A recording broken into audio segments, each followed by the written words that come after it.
I had to fill out saying I was interested in being an ambassador. Your manager has to fill out the opposite side, and they sort of have a grading rubric to see if they think that you would be a good fit. And he says, "You see that score? Yeah, it's a 31. You know what the max score is? 30. 32. Oh, wow. He says, that's the highest score I've ever seen. Wow, let's go! I was like... So who'd you cheat off? But it's cool, because it's just literally your manager looking at the various, like, are they a high-performing, like, do they always, are they in the top % performers? Right. Are they people who go out of their way to help others that they see? It says Talking Runelords, or Talking Tailspire on it. Oh, the title needs The to title. change. It might just be that you got a notification. Sometimes, Which does that. sometimes the my notification. notification. That's right. Sometimes the notifications don't. Yeah, it definitely says. The stupid notification. But now I get to walk around in this cool vest with blue stripes. It says Learning Ambassador on the back. Oh, nice. I'm not just some regular You're all dude. official I'm now. official now. And so the first day, halfway through the day, we got the vest and I put it on. And within minutes, had 2 people come up to me and ask me questions. I'm like, sweet. I love this. Oh, congratulations, man. That's really cool. It's just so much fun. Hey, good afternoon, Patrick, Tim, the other Pat. We have many Pats here. We Yes. do. We have an odd amount of Pats. Patrick, Pat. Pats, Pat. Good to see you guys in with us this morning. Hey, Josh, I'm gonna show off the dice today, my friend. I've also got an unboxing to do. I have 2 sets of dice today. know. Yeah, I know. Oh, well. So much stuff. Ridiculous. Josh I'll sent get a me pair. these this week in the mail, so I was gonna open them on stream. Iculus is helping me out with a one-shot that I wrote. He's reading over it, and we're having some good times. I might publish something to the DMs Guild, Nice. which That's would be awesome. really, really fun. I would like to enter into the foray of writing adventures for D&D. I think that'd be good. Yeah, I should hook you up with Carlos. Have you talked to Carlos from Castle Entertainment? No, I have not. Carlos is Icing, awesome. he's amazing, and he does, like, he just published for his Patreons. I have a 119-page module Yeah, jeez. that he sent out this week. I think the one I have is like 16 pages. he's an amazing content creator. Hey, North Shore. We're to play some D&D today. Yeah. D&D. Anybody else ready? Yeah, Carlos is amazing, no doubt. Yeah, I told Tim I was debuting a new shirt today, so. We need to get a catchy animated intro for this show. Yeah. Well, you know what? And I've got With a I theme need song. I need a few upgrades. You know, every once in a while, every month or two, I have to add some new stuff and kind of keep the channel progressing. I want to get some new video stuff up, and yeah, I need an intro for you guys. So. Sure. Yeah, because we have our map for our Greyhawk group. Right. Okay, that one goes there. Well, I have a bunch of advantages from last week. It would be... Hey, Rory. Huzzah. I love the idea of one day all of this story being written down by Alcott into a book, and that's like the story of the Heroes of Sandpoint.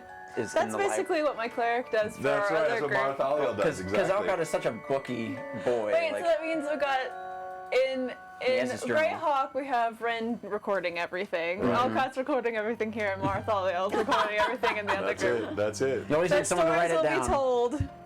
And it won't be me. And they will be told by you. Bard.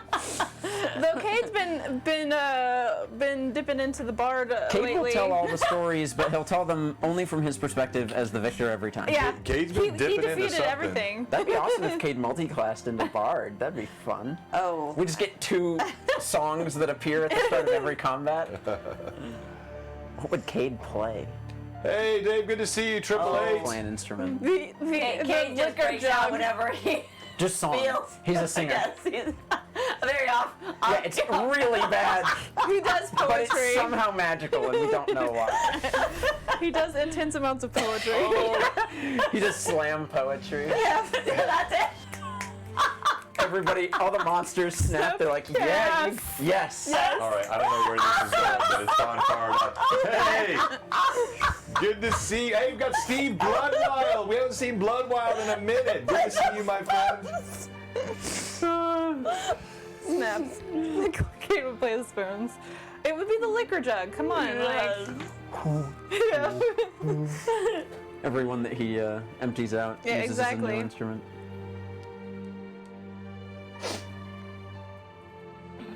gonna cast some spells today. 1 or 2 1 or 2, maybe 3. and a half. But John, before we do leave, we need to decide what. I guess that we will roleplay that, what we're doing with my family, Yes. Yep. and then we're gonna go save someone else's family. Please. Hopefully. Hopefully.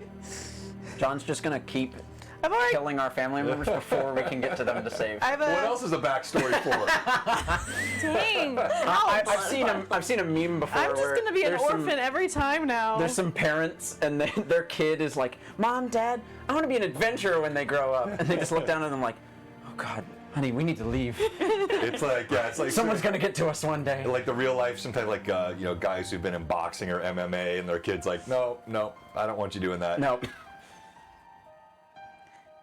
Okay, let's see. All my 8s.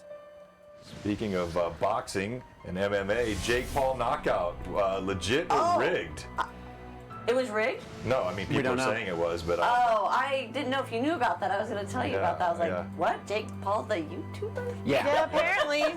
Both of them are like now fighting, and I'm Thing- like, Well, they have to get all, Thing I all their learned aggression is- from all yeah.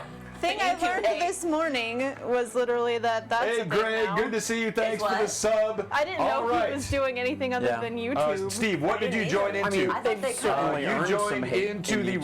Runelords session, about to go live, and all kinds of chatting happening here before the stream. Chaos. And, You joined chaos. Man, my chat has not been connected. Hey, good to see you, Keith. Welcome. All right, let's kick this sucker off live, and here we go. This is Runelords session 55, entitled Brother Mine. Am I in time? Look at you with the rhyme. He's the OG bard. Yeah, that's right. All right, here we go. Episode 55, Brother Mine, and am I in time? And welcome today with our Runelords 55 session here at Blue Box. And thanks for joining us today. We're going to play some D&D. We're going to have a good time. This will be the last stream that I'll be on for a few days. I'll be out of town this week. I know I'm not supposed to say that, but I have also armed guards, and lots of big dogs that will be in the house.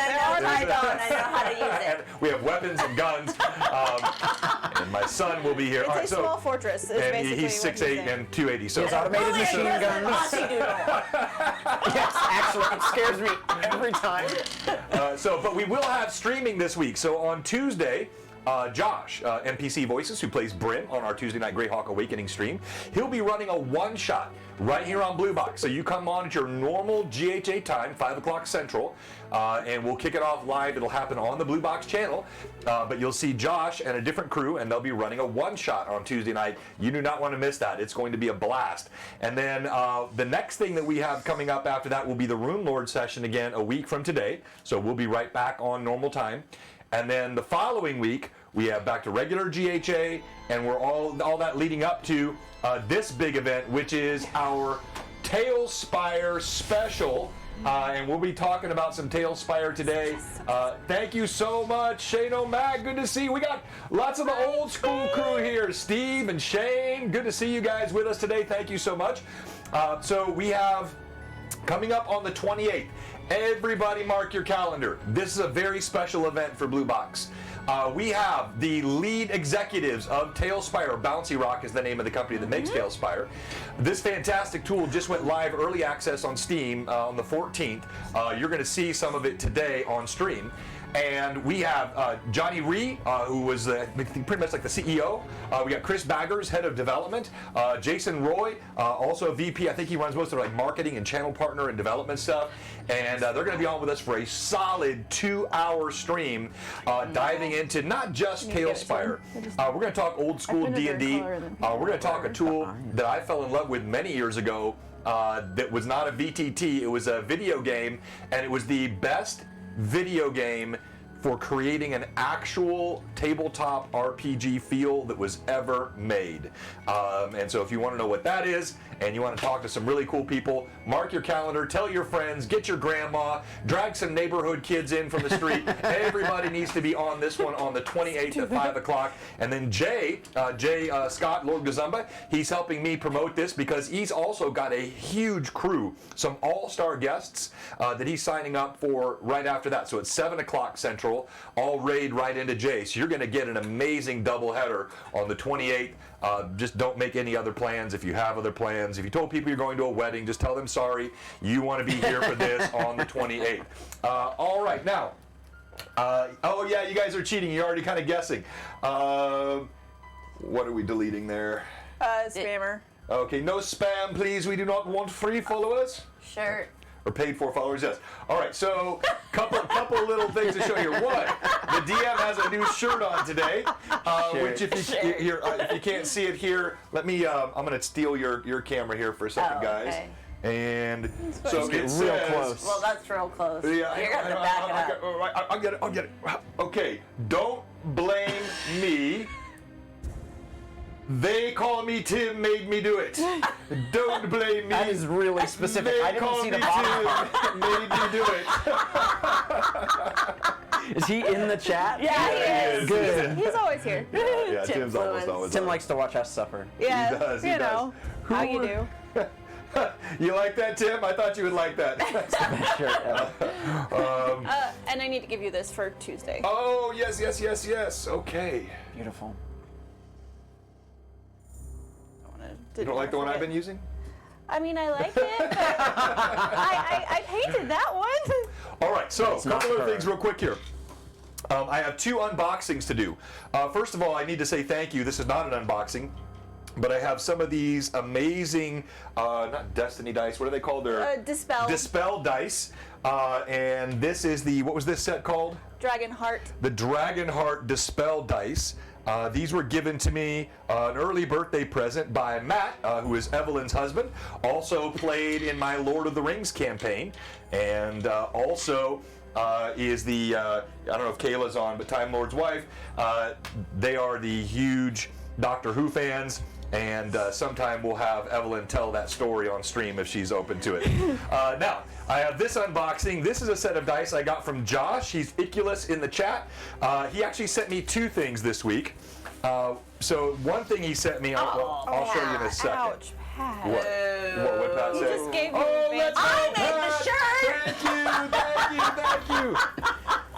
Do you going have into danger. advantages? We need it for us. We need all the advantages. Give them all to us. All right, so I'm getting a little 3, low. 4. All right, very nice. Thank you. Sometimes the players need to own their own. Yeah, all right. So these are up dice, and these What's up beautiful, glistening. Look at the color. I don't know if hope they'll show on the camera. Oh. They're kind of sticking you- there. What? What am I doing? Something wrong? No. Oh, I okay. just thought of something. Okay. These are beautiful, so pretty. shiny Like, black. They really, They're glittery. They're I glittery know. inside, shiny black. I don't know how well that's showing on the camera, It's but so these are pretty. gorgeous. Thank you, Josh. I have more dice with which to kill PCs today. That is awesome. Then, last but not least, we have another unboxing today, and this is not a use this gift for one. me. This is a This gift one for was all the of you. Oh yeah. This is from our second Thanks, newest Pat. sponsor. Thank you, Oh. Pat. Our second newest sponsor, and this is our highlight sponsor for today. Our highlight sponsor is Ferox Fabrications. So we appreciate all of our sponsors. By the way, I have some super cool new artwork from Frederica that I'll be debuting not this Tuesday, but a week from Tuesday on the GHA stream. Yeah, that should sound as ominous as it does. Oh, no. And then we also have, of course, Troll Games, fantastic new sponsor. We're so appreciative to them. Chuck and Steven, those guys are great. All kinds of new stuff coming. And then we have, I forgot to say the other thing that Josh got me. He also gave me this. This was the other gift from Josh. Of Yeah, course. This is really good. It is. It's actually it actually might get me to put one on the table at some point. It's a really good dinosaur. Gasp. Yeah, exactly. Cozy Gamer Dice. Cozy's sending some new dice for BlueBoxCon, which is coming up. And then Big stuff. Oh, and by the way, Check out I the have to Discord. recant something. I was heavily chastened. I made some offhand comment on Wednesday night. I need a knife. This is taking me forever. I have a knife up there, I think. I made an offhand comment that for BlueBoxCon that we would be, quote, paying for everything, unquote. I didn't mean that exactly like that might have sounded, because we had some people pop in the chat, great, where do you pay for my gas at, and stuff like that. So, no, what we mean is like, we've got all the decorations here. We are actually providing a meal on the day of the event. We're going to have non-alcoholic beverages. Swag bags. We got swag bags. So I'm just saying there's going to be a lot of neat stuff that we're going to do. I'm not saying we're literally paying for everything, all right? So that was a misspeak on my part. All right, I'm almost there. Please be aware. Okay, so first of all, we have the very cool Ferox Fabrications logos. If you see these, and I'm yeah, going to that pull is up cool. their Etsy channel in a second. But the highlight of the show, this is what I've been waiting for. Oh yes, I have multiples of their magnetic dice holders, and these things are not dice holders, in fact, mini holders. Yeah. So you put your mini base on it. So Oh, while I you're need one. painting, and we have It's so the cool. laser engraved. That's very The awesome. laser engraved Blue Box logo. No, it does not cover speeding tickets. No, I don't cover speeding Or tickets. airline tickets, No or airline hotel tickets. vouchers. No Renaissance tickets. Oh, it's all on you. Yeah, you guys did. So the way these work, you put your mini. There's like little Specific. little sticky pads, I think. There's little sticky pads. You attach your mini to it. You put it on the base. You of put it, it Yeah. on the base. and then it magnetizes. Okay, I'm the worst unboxer in the history of mankind. You really are. I really am. I know. All right. So yeah, you put your mini on here with a little sticky thing, and then that pops on there, and now it holds your mini while you paint without having the big. Because I've got the. So Mother's My Day fingers is were next multicolored. Yeah. So these will be made available as giveaways. Oh, that's so And in cool. fact, I'll tell you what, we might do one today, depending on our viewer count. We're that's definitely awesome. going to be doing one coming up here on the 28th, along with some other giveaways. So I got 6 of these, I believe, in here. And for sake of time, I won't keep unboxing because it takes me obviously 12 minutes per item to unbox. So I feel like a steel tray would get really heavy in transport, Tim. You can get really thin sheets of real steel. quickly, you told Blue Box would cover your hitchhiking fees from Seattle. As far as I know, hitchhiking's free, so yeah, I'll cover those fees. And then dear. you've got. Hang on here. So let me pull this up as well. Once you see the Ferox Fabrications store, this is their Etsy store, and he's got all kinds of stuff here. So like fully custom magnetic DM screens that have Yeah. like name tags and initiative holders. Here you can see the regular price for these is $30. But these are special. He's got these wet palettes. These things are amazing wet palettes. They're so pretty. Let me kind of go in on this. Oh yeah, I want one of those. Yeah, everybody wants one of these There's so many things. things Look from at theirs that. I don't want paint. so much. Yes, and so you can check all of this out on his Etsy channel. Look at this. Some nice Look at this coasters. Lord of the Rings map Yeah. he did on wood Yeah. with his laser engraving. This is a really, really cool sponsor we have here. So check him out. Go follow. He does these coasters. Can we get a couple of the paint things to have at the con? I can ask him. Yeah, we talk to him. Oh, cool DMs. So he's got. yeah. So you Because got. we're having the painting room. Yeah, he's got just all kinds of neat stuff that you can check out here. So that's the Etsy channel. That's Ferox Fabrications. I saw the death. And Tim said use takeout food plastic dishes and wet pallets. That also works quite well. All right. So with all of that said, and that is not a scene from today. That's just something I have up there to throw you all off. Let's talk about what happened last time. All right, and I'm gonna pop up one more thing real quick. Okay, last time we started off in the Rusty Dragon Inn after the a couple days after the attack that had taken place on Sandpoint. Cade was fully drunk and fully grieving Ameko in the very amazingly over-the-top way that Cade does everything. He was, he had gone over to Ameko's urn and was starting to ask if he could take bits of her ashes, which both Irda and Sheriff Hemlock sort of were like, oh, let's do that. They didn't think it was a good idea.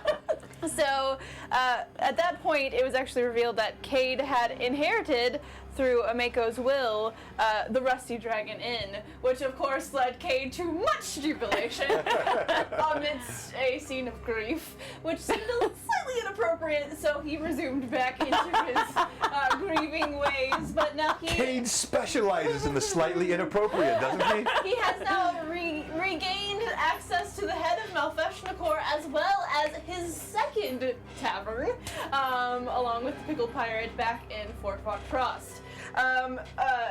Eamon and Alcott actually left the inn fairly quickly in the beginning of the session. Eamon was interested in checking after the child and the house that had burned, and had a very interesting discussion with Alcott about the things that past things that affect our ability to do what we do now, Alcott basically comforted him and told him that, you know, you did what you could, and, you know, every effort we make is good effort. And that conversation took place. They tried to help a peasant man who had asked for I mean, we did help him. He was later unhelped. I helped him. Alcott gave him gold and sent him to the inn and told him to ask after Irda, not knowing that Irda had gone to scry. So the man made it to the inn and met up with Cade, and Cade, in his very mercenary act of kindness, to primarily prove that he was now, in fact, the proprietor of the Rusty Dragon Inn, shoved the man inside the tavern, told the barkeep to give him food and drink, because who am I? The owner of this establishment. And the man was both confused, terrified, and grateful for all of these things.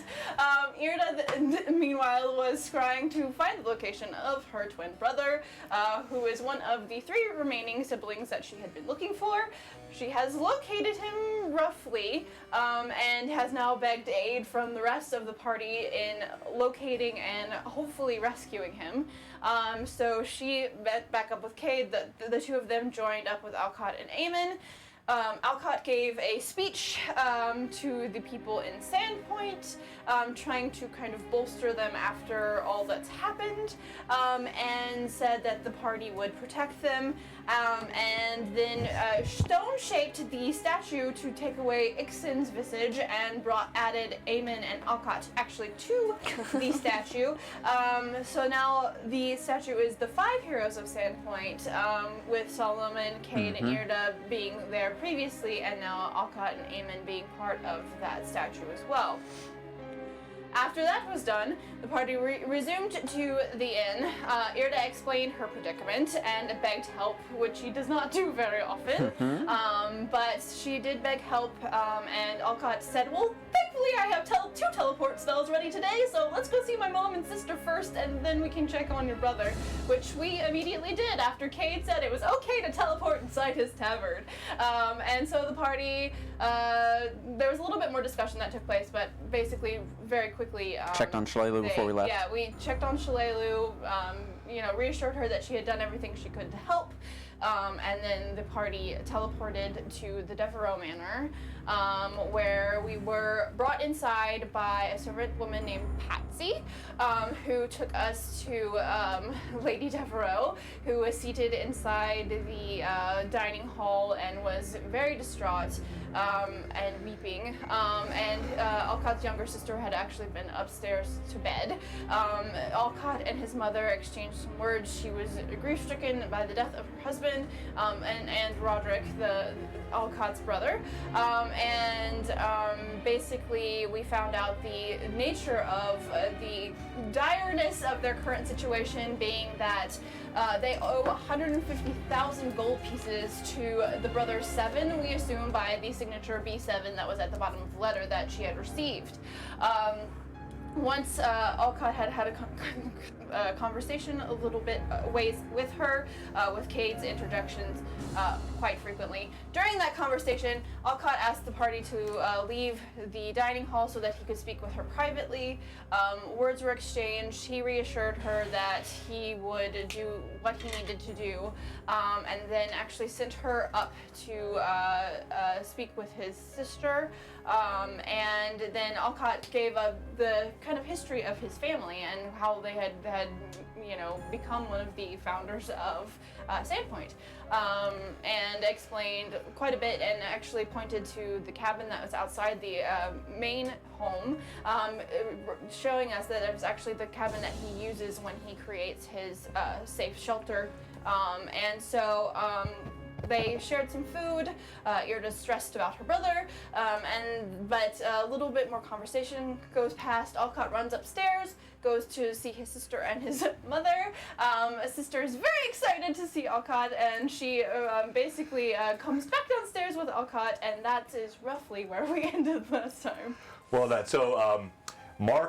Tim rather wants to know if you study for hours or you rehearse to prepare the notes before you do this. I have no clue how she does this. I just think it's all extemporaneous. She's just that good. Mark, 888, suggested that if you're going to raise that much gold, we need to raise prices in the tavern. So we shall see. Huzzah! All right, let's go around quickly and let's do introductions of our players. You'll note we are missing Eamon today. He is away. Was it wedding, I think, actually? Yeah, There was a family thing. Some sort of event that he had to go to. Family thing, which is, utterly unacceptable. Terrible. I probably dare he. won't kill him, but it's likely that Eamon will be either cursed But if or you do, missing a don't limb. blame you, blame That's Tim. right. If I do, don't blame me. Just blame they call me Tim. He made me do it. So we don't have Eamon today, but we will press on without him. I will play him as an NPC, which means he'll probably be pretty quiet today. And then let's go through player introductions. Let's start off with you, Cade.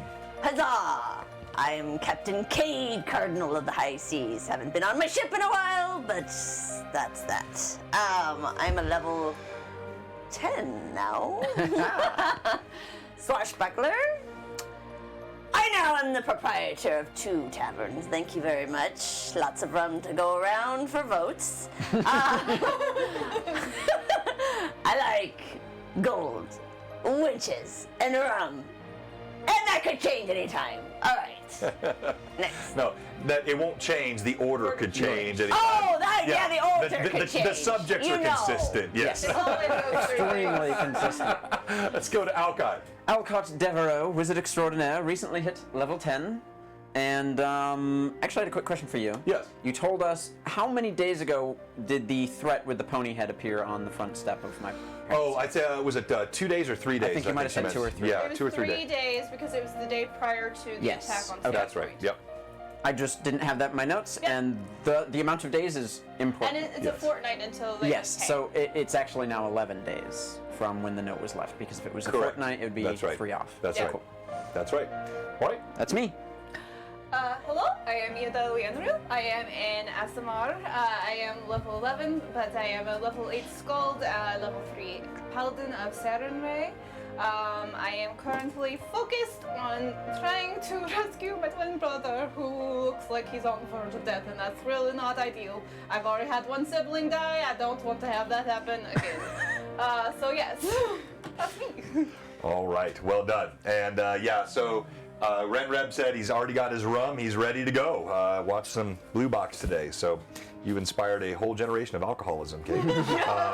All right. So Tim is on bourbon. But that's, Tim prefers the bourbon. Okay. Bourbon rum, you know it's all good. So we're going to pick up today right in the Devereaux Manor where we left off last week. Ready? And you still stand. You'd gone upstairs. You'd met you'd been reunited with your sister Alexiana. That touching moment. Now you're back downstairs. Your mother's still tending to things. So just the 4 of you inside. volume just. Technical glitch. You're still inside the Devereaux Manor. It seems odd to be surrounded by the opulence. As I said before, even though this home seems to you smaller than it once had when you were a lad, and coming back after your adventures, the world seems bigger. And yet there is just no question that the wealth of the Devereaux family is significant.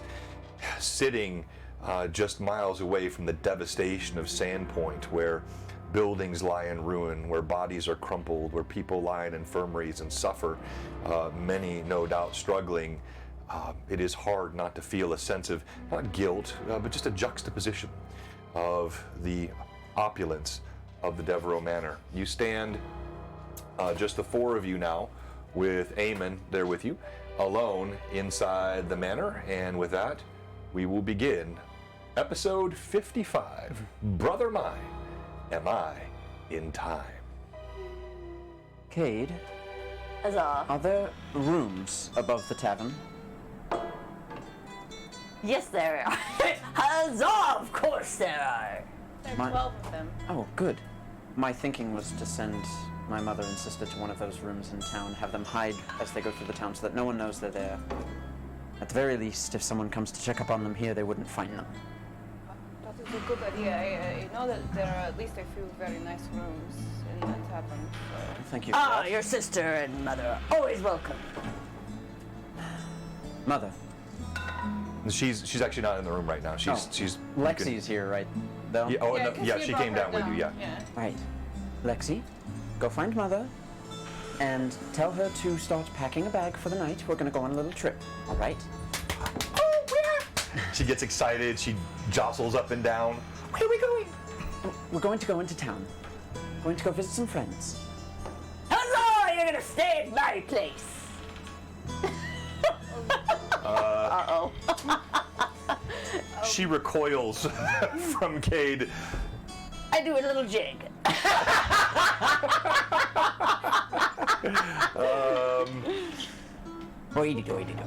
She bursts into tears. She's a She little runs girl. over and she grabs hold of Alcott's leg. All right. Well, I'll take her to go see Mother. Why don't you all get together and come up with a plan Alright. on what we want to do to get to your brother? I'm not certain how quickly we can get there with teleport. I've never been there. Yes. But if you can impart upon me specifically where we're going, it might make it easier. I have a very good description of the place. We have been there before. If you can draw it, that's even better too. Visuals tend to help me. I can try, but my drawing skills are. We'll see. Anyways, I'm gonna take Lexi away and go find Mariana. Okay. So you see Alcott turns, he walks out of the room, leaving just the three of you. Eamon looks uncomfortable. He looks around. I don't know how long we should stay here. Worried for the people that were taken on the dragon. Worried for your brother. Yes.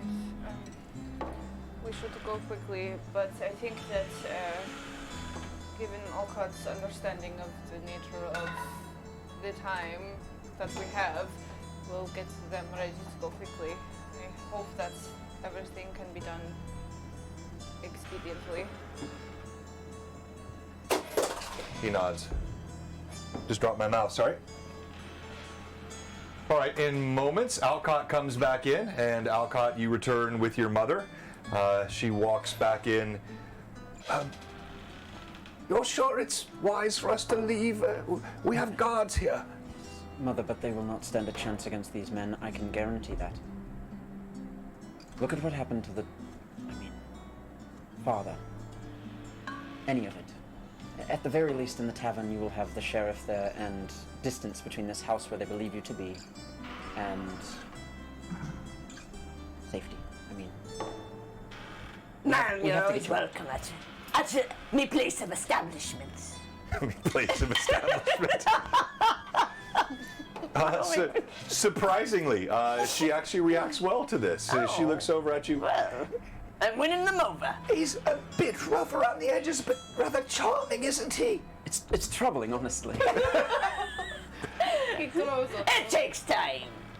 You're a sweet talker, aren't you? I just- am, ma'am, and I take her hand. I give her a little kiss. I Cade daggers. You're looking lovely tonight, ma'am. She gives a little blush, making Alcott extremely uncomfortable. Mother, go pack a bag. Plan for at least 5 nights, if you can. Get Patsy to help. Grab a guard, and we'll get you on your way. All right, if you're sure. I always feel safer here. Yes, but If these men are as dangerous as you say, won't they find us easily in an inn? not if they don't know you're there. You're going to go into town with hoods on. No one will know that you're in town. We're going to keep you silent and safe. All right. And I'm all right, sorry, son. but you're not to leave the room in the inn. All right, son. Just trust me on this, please. All right. She turns, kind of muttering quietly to herself, flicking her brooch and fixing her hair as she leaves the room. Are we sending your family with your guards? A couple of the back to guards, them? yes. We They'll be able to should take care of them. Provide a letter in Cade's writing to get Smart, the... yes. Can you work on that? Something written down saying, feed the people in room 1 Feed the every rich. day, take care of them, but don't question it, don't look upon them, and don't tell anyone that they're there. Basically, secrecy is yes. key. I hope This sounds like a secret mission just for me. Huzzah! perfect for All right. us. And because I have stuff in my forger's kit, I'll provide you everything you would need to be able to write that letter. Okay. I'll do that. Ida, Yes. tell me everything you can about this place. All right. And so Irda will think back to many moons ago. It's been a long time. When we went to Thistletop. So I remember there was great growths of thorny vines and things tightly woven around that grew up all around the path to Thistletop. And we had to make our way through. And once we were able to cut our way through, there was a cave sort of structure. It was more of an arch that was open on both ends wide. Some goblins had made nests in there, and we fought them there. There was a hole deep into the ground that you could smell the brackishness of the seawater splashing through that space. And that is where we spotted the first large tentacle rise up. We avoided that. We went around it after we had defeated all of the goblins except for one. I remember I charmed him to help him guide us to the Thistletop specifically. We walked the way across the ocean breezes, the sand of the shore as we got closer. It spanned everywhere. There was a rickety wooden bridge that spanned this gap between this massive looking skull sort of structure. It was stone, I think, but it was huge, immense. I cannot even 50 feet, 100 feet high perhaps, rising from the waves crashing around it below in the waters. And Yeah, it was a good. The skull itself, you would remember this. Obviously, Yeah. you saw it. It was easily 500 feet high. And the bridge, it connected from the land across to the top of this skull. And on top of it was this makeshift fortress made from what looked like bits of broken ship. Various worn, weathered woods combined to create the outside of this fortress, and it had a gate in the center, and on top some towers were goblins. There were goblins everywhere, and there was lots of pickles too. I distinctly remember all of the pickles. The smell was overwhelming at times, but once we had cleared the fortress, we went down and down into it, and first it had been very man-made. It was carved, but as we went further into the skull, it actually became more natural. It was cavernous, and inside we found the residual reminders of the Thessalonians. There was symbology everywhere, and the Sihedron rune was on a door, and this is actually where we fought the Malfeshnakor, was in the bottom of this place. The evil kitty. Yes. The head in the tap. Yes. So yes, it was. All right. That was everything that I remember. It's an extremely detailed description. My goodness, your mind is a steel trap. I try to remember as best as I can. Difficult though still, because I've never been there. And even viewing once is best seen through arcane eyes more than the one within the mind. It's risky. How far away are we? Let's see. Your home was 8 miles from? We are about 8 miles out from the town, about It was northeast. about 18, from what I remember, so about 10 more miles from here. How long would it take to, at a brisk pace, move 10 miles? Yeah, I mean, if you're moving at a decent pace, you can do that in half a day. Yeah, I mean, because like what human walking pace is like Yeah. 3 to 4 miles an hour. So, Yeah, but it's you know, late. It's well, like you're also going through. There's some rough terrain. yeah, of course. There's some other And, things and you it's may also cross, just right. quite late at night. I mean, not that that's obviously a thing for us because we're all pretty ready to go, but I mean, it's do I trust it to be able to cast this spell and go? I can't answer that question Yeah, for you. and that sucks. I've got to be honest with you, Ida. I would rather us be within 10 miles than within 200. Teleport Yes. could land us anywhere if it sends us in a similar... I mean, visually, I could be thinking of a skull keep and we could end up under the ocean next to a whale skull. Does your Oh. family have horses that we could use to ride there most of the way? So yes, they right. would. You would also know the horses would only be good up to the edge of the thistle top twisted the forest. But that's still a good distance, Yeah, right? yeah. I mean, it'll get us there. All right. That's what we'll do then. I do not trust... No matter how much I do trust my magic, I do not trust it to do this. And... I understand. All right. Let's get on some horses. But first, let's make sure that my family is off safely. Yes, of course. And as they're leaving, before they leave, I'm going to go to the front room of the house, Okay. and I'm going to take out a little silver string that I have. I'm going to place it across the front doorstep, and in the middle I'm going to hang a small silver bell, and as I'm focusing on it, I'm just going to say, Concutio. And you hear it ring just a little bit, and then I'm going to pull that up and put it back in my pocket. All right. So you see Alcott do exactly as he described. Within moments, your sister, your mother, the housekeeper, they're all ready to go. They have prepared horses. Are you escorting them back to Sandpoint, or are you heading straight toward Thistletop from here, letting your mother and the guards I go? think we're trusting the guards to take them, and we're going to Thistletop.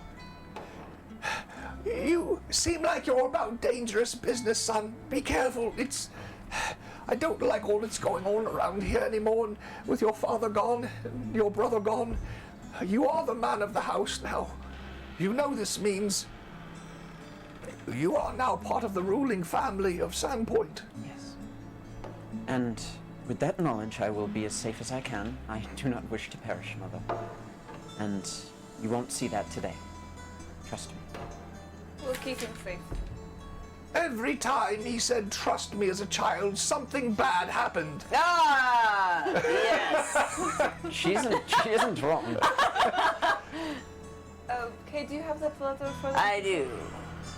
And who is the guy who? The barkeep. Hey, the barkeep. What's that? Austin. Yeah, Austin. Huh? Yes. You're writing Austin. You know his name. I knew it. Yes, and do I give it to Mariana? I mean, certainly, yeah, I think. Or, okay. Or one of Or one of the guards. All right. That's up to you. I fold up the letter.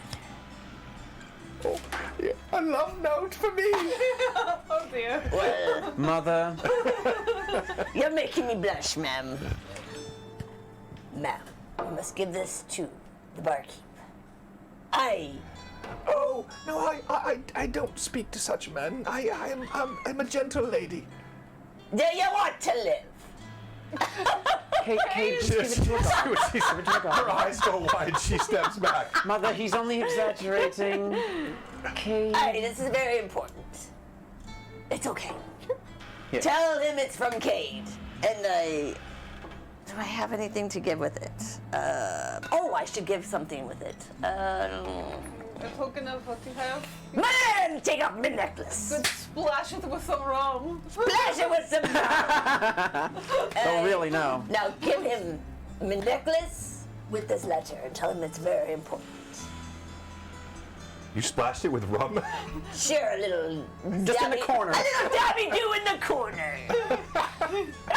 Right. Makes it kind of official because it smells Yeah, like so she looks highly suspect, but she gingerly takes it with 2 fingers and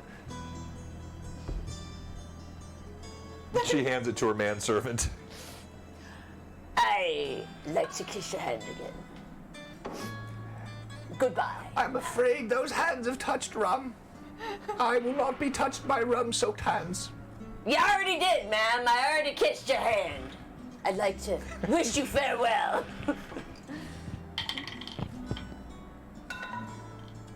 But you don't know all what you're right. missing without the rum. Mwah! You're a beautiful lady. Hey, Sorry, what? does she have anything in her hand, DM?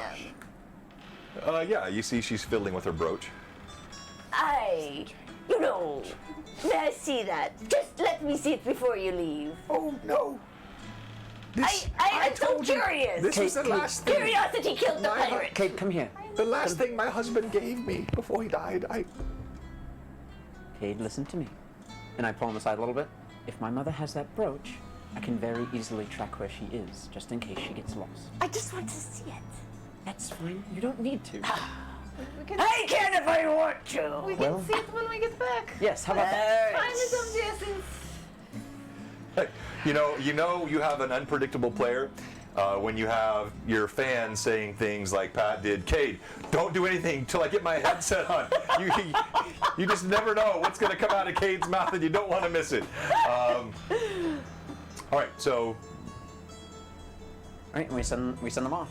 all right, And alarm will be on the entire entrance room of the house for 20 hours. got it. So I'll hear a mental alarm if anything walks in there. That All right. isn't already a member of the You house. all mount up on fine steeds of the Devereaux family. You see the hills dotted with the grapevines in neat rows aligned all along the side here that catches the sun as the sun is going low in the sky. It's getting toward dusk now. The air is quite chill, and you see your mother, your sister, and their retainers slowly trotting off towards Sandpoint. Let's hope they stay safe. All right. What do we need to know before we get there? Are there still goblins in the keep? Well, we sort of killed them all. Well, so that's there good. Shouldn't be any. Well, there was the one, but we told him to run, so hopefully he left. Did you see anyone when you scryed, other than your brother? The room was empty. It looked, like I said, it looked like they had left him for dead. Well, perhaps he is left there alone. That is the best case scenario. Yes, but I don't know how far into the keep he might be. And we encountered some very strange things inside the depths. Malfeshtakor being one of them.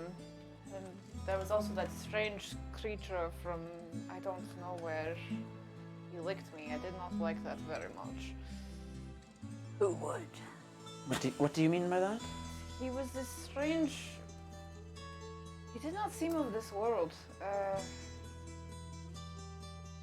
Can you attempt to describe it for me? I may have read about it.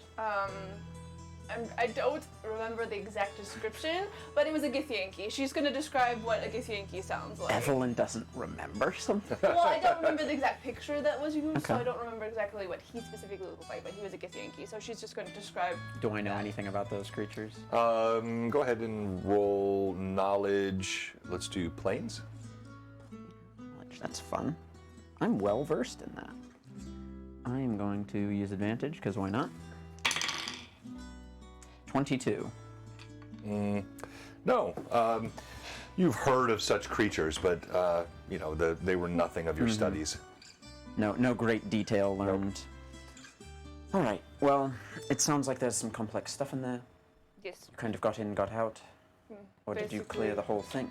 We cleared as much as we could. We found Nualia, who was actually Vanina, and she was our main focus, so we did not go past And you the did point. mention that it turned into more natural caverns after a certain point, Yes. which can be sprawling and complicated. Yes, I don't know how far down it went. We did not go any further. I've actually heard horror stories of people going into caves and never being able to come out. Caves are complicated and you shouldn't go in any further than you need to. Yes.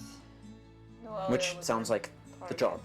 While we're here. All right. If anything you can remember about the keep's layout, where your brother might have been compared to what you saw. It, from what I remember, DM, it looked more man-made, right? The space that he was in, chained in, or did it look more like the cavernous areas?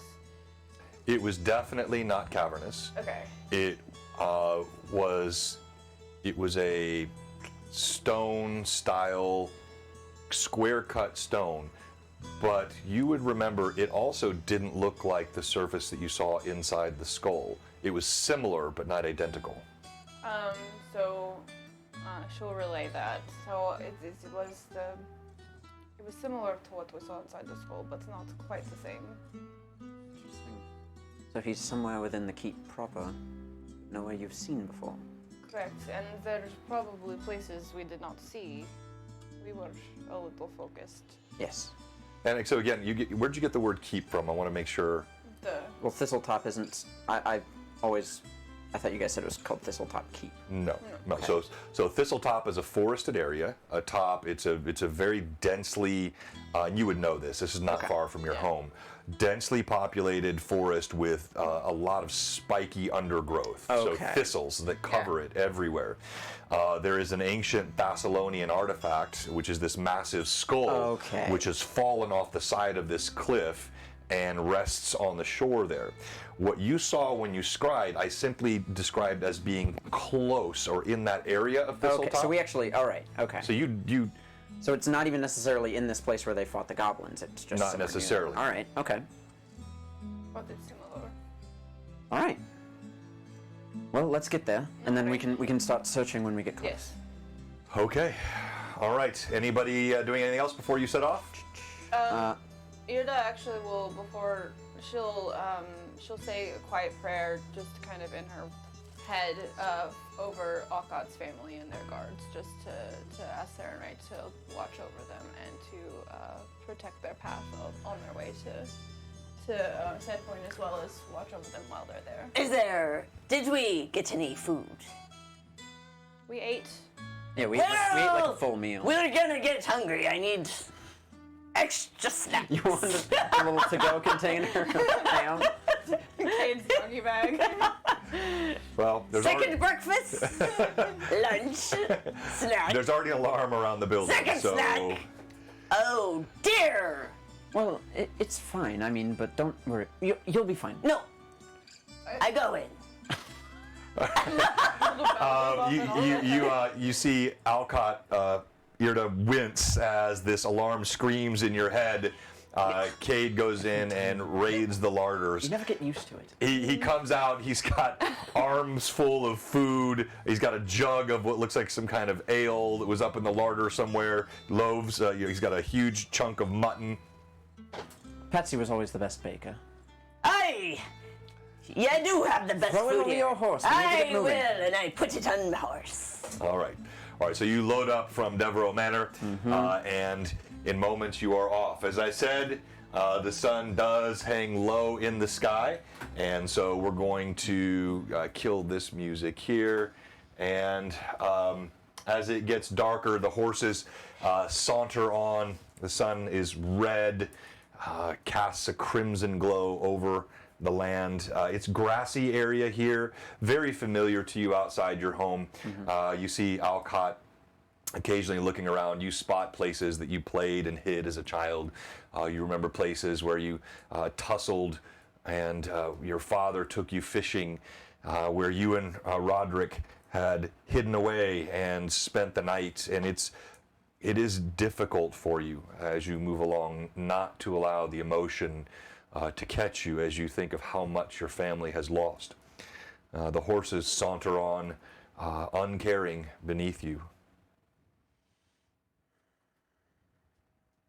As we are riding, I'm going to take out a small strip of leather in my hand I'm going to hold up both of my hands as if I'm lifting a very heavy, sort of two-strapped object above my shoulders. I'm Okay. going to say Magus Armor and drop it over onto my shoulders, and a suit of magical armor appears around my body.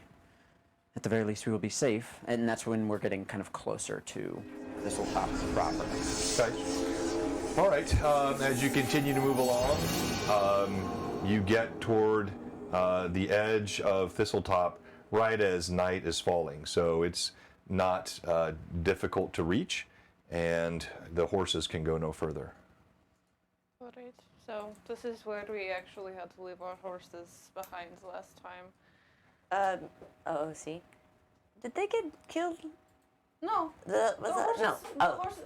But we also had to make a larger path though to get Shadow Mist out, because that's where we found Shadow Mist was inside. Oh, So that's... would that path right. that we made to get Shadow Mist out still be there? Could we take the horses through now because we had to take Shadow Mist out previously?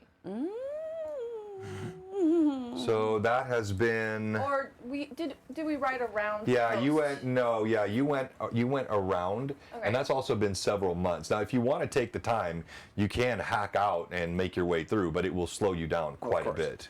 And, I mean, it sounded like time is of the essence. of this. Right. Do we want to go straight to this skull and see if we can move from there? Or is there a section that you are more confident in? I mean, we could possibly ride back around the coast the way we did when we took Shadow Mist Alright. from there.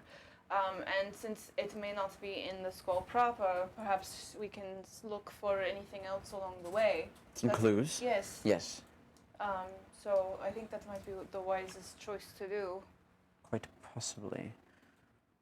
Sorry, I'm attempting to think through all of what I have prepared today and see how it can help. There is one spell that I have not prepared today, but I have the ability to cast spells I haven't prepared once. Locate object. Is there something your brother had on him that I might be able to detect? DM, do I remember anything that he was possibly wearing that I could... Well, yeah, I mean, it's been a long time since you've seen your brother. But you do remember he had a bracelet, a leather bracelet that you had given him when you were children playing. Now, whether or not he still has that, you have no idea. Right, because he was bound in chains That's when right. I saw him. I had given him a bracelet, a leather bracelet as a child. He may be wearing that, but I do remember he was bound in chains, so I do not know if he was or not. I actually just had a possibly better thought. I could search for chains. I mean, that depends on if there are more chains within range of this skull, but the spell will detect the closest object of a general kind. So, assuming he's the only thing chained up in the area, it would bring us straight to him. It would be worth a try. That depends on what you think, because I can only do this once, and it will only last for 10 minutes. Well, And I can only detect things within 800 feet. It's quite limited. Yes. As you're while you're talking, just to describe the scene again. So you're inside the nestles, the thistles that give Thistletop its name. And you can pick your way gingerly through, but some of the spikes are half inch, some of them are 2 inches long. And at this point, we're walking, correct? Or Yeah, was- yeah. Were we not riding around?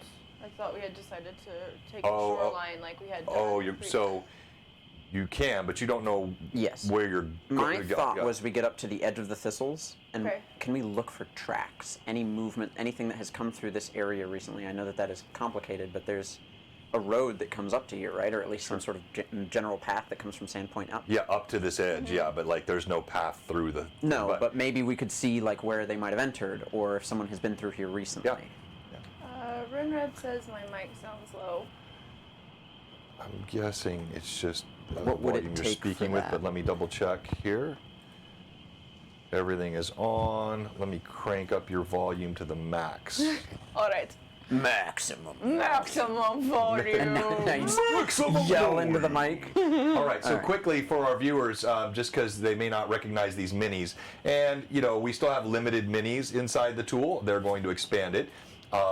Definitely, Alcott made out the best. Alcott got this mini, which looks a lot like his actual character, you know, Yes. pretty close. This is Eamon. Doesn't look a whole lot like him. Almost That nothing works. like it. This is Irda. At least it has got the the blonde braid. It's got the braid. fair. And this is Cade, with a blade in one hand and holding out the other hand for a bottle of rum. Hey, huzzah! Which, you know, now he has 2 hands, so that's It is dark. I do have 2 hands. The wind is chill. For now. The moon casts strange-looking shadows through the thistles. It's easy to feel as though you're being watched, just picking your way through this path. And as we go, I'm going to just keep eyes peeled for any movement at all. That is not ours. Can I search for tracks along the ground or anything? So, are we going to just willy-nilly prance through a heavily forest area in the dark? Do you have a better idea? Dancing Yeah. lights? Oh, but aren't there scary things out at night? Shouldn't we stay in a hut? So you cast dancing lights? Yeah, I'm going to cast Alright. dancing lights. I just don't prefer walking through places I can't see. Well, Kate, since we're already amongst the thistles, I do not think it's a good idea to just set up a hut right here. My other thought Yes. is in 8 hours, her brother could be dead. Oh, The forgot. last time I waited one more night, I lost my father. And Onward. Hey, I almost missed it. I'm sorry. Greyhawk Tales raided us Oh, a thanks couple of for the minutes ago with a raid. party of 7. Oh, huzzah. I don't know why. I thought I had alerts that fired off when that happened, Yeah, so you forgive do. me if it didn't. But Greyhawk Tales, thank you so much, and we appreciate that. Any of the 7. I'm guessing many of you are already follows, but if you're not, please go ahead and give us a follow. And we are going to have a giveaway later today as well, and lots of other cool stuff coming up. And then, of course, we have Redbeard Casey on, and he's the only viewer that has his own. I don't know how this happened, but I somehow found him in an antique store. he got a mascot. Forgive me for sneezing in your ear. Okay. So Alcott, you're searching for tracks. Yes. As you pick your way through, there's an occasion. It's quite accurate, Casey. There's an occasional poke. Kate especially seems less graceful here than he normally is. Is it picking due his to- way I through need the some forest. rum. I drink some rum. Is it due to light levels? Yeah, I mean it's light, but you know you got dancing lights, but it's also you know the thorns in places grow across the path. Okay. It's deceptive with shadows. So we can see fine enough, but it's still like. Yeah, it's like the creepy. shadow. Yeah, it's like an optical illusion. and the way Irda dispersed her dancing lights, because I can create up to 4, I believe, lanterns, is each person has one kind of in front of them, like you would with an actual lantern, so that they can at least see where their feet are Gotcha. All right, and I put the torch on your mini there. That's, just that to makes kinda sense. show- Actual lighting. Yeah, it kind of gives the closest thing we're gonna get Bad to a dancing idea. light effect. Yeah. All right, so as you're moving through, and Alcott, you're checking for tracks, and you do, of course, note there are many tracks of animals that have passed this way recently. You see small tracks of rodents. Thank you for the sub, Rory. You see, it looks like some larger animals, perhaps foxes, have left tracks as well, but nothing else here in this area. Right. Are we getting poked by thorns? Yes. Oh, bluster and barnacles! We got to get out of here. I keep getting poked by these things. It's not. I don't like it. Um, Irda, don't you have something to presti these things out? My prestidigitation has limitations, Kate. I can clean things. I cannot disappear a bunch of thorny thistle vine things. My skin is soft and delicate. It is. Didn't you recently make fun of Alcott for that very same thing? Staying in his home for a little bit has gotten me a bit on the more refined side. Now my skin is soft and delicate. Nothing is wrong with keeping care of your skin. It's the largest organ in your body. It protects you from the outside. Right, so protect Okay. me from these thorns. All right. Why don't we go back, get on the horses, and go around the coast? It's all right. I can go forward. I just complain a little. Get on the get to the skull and then look from there. I mean, we're already halfway through. Might as well Right. continue on. Love it. The best pun of the day so far goes to Pat. She wants you to do your prestidigitation. All right, it takes you another good hour. You move past areas that you recognize, including the place where you had the encounter with the goblins. And you can still see there are signs of that combat while all the bodies are cleared away. There is still destruction, in the area. You can still see. I'm going to give wide berth to that hole in the ground where we remember the tentacle coming out from, because I don't want to be anywhere near that. Okay, wise.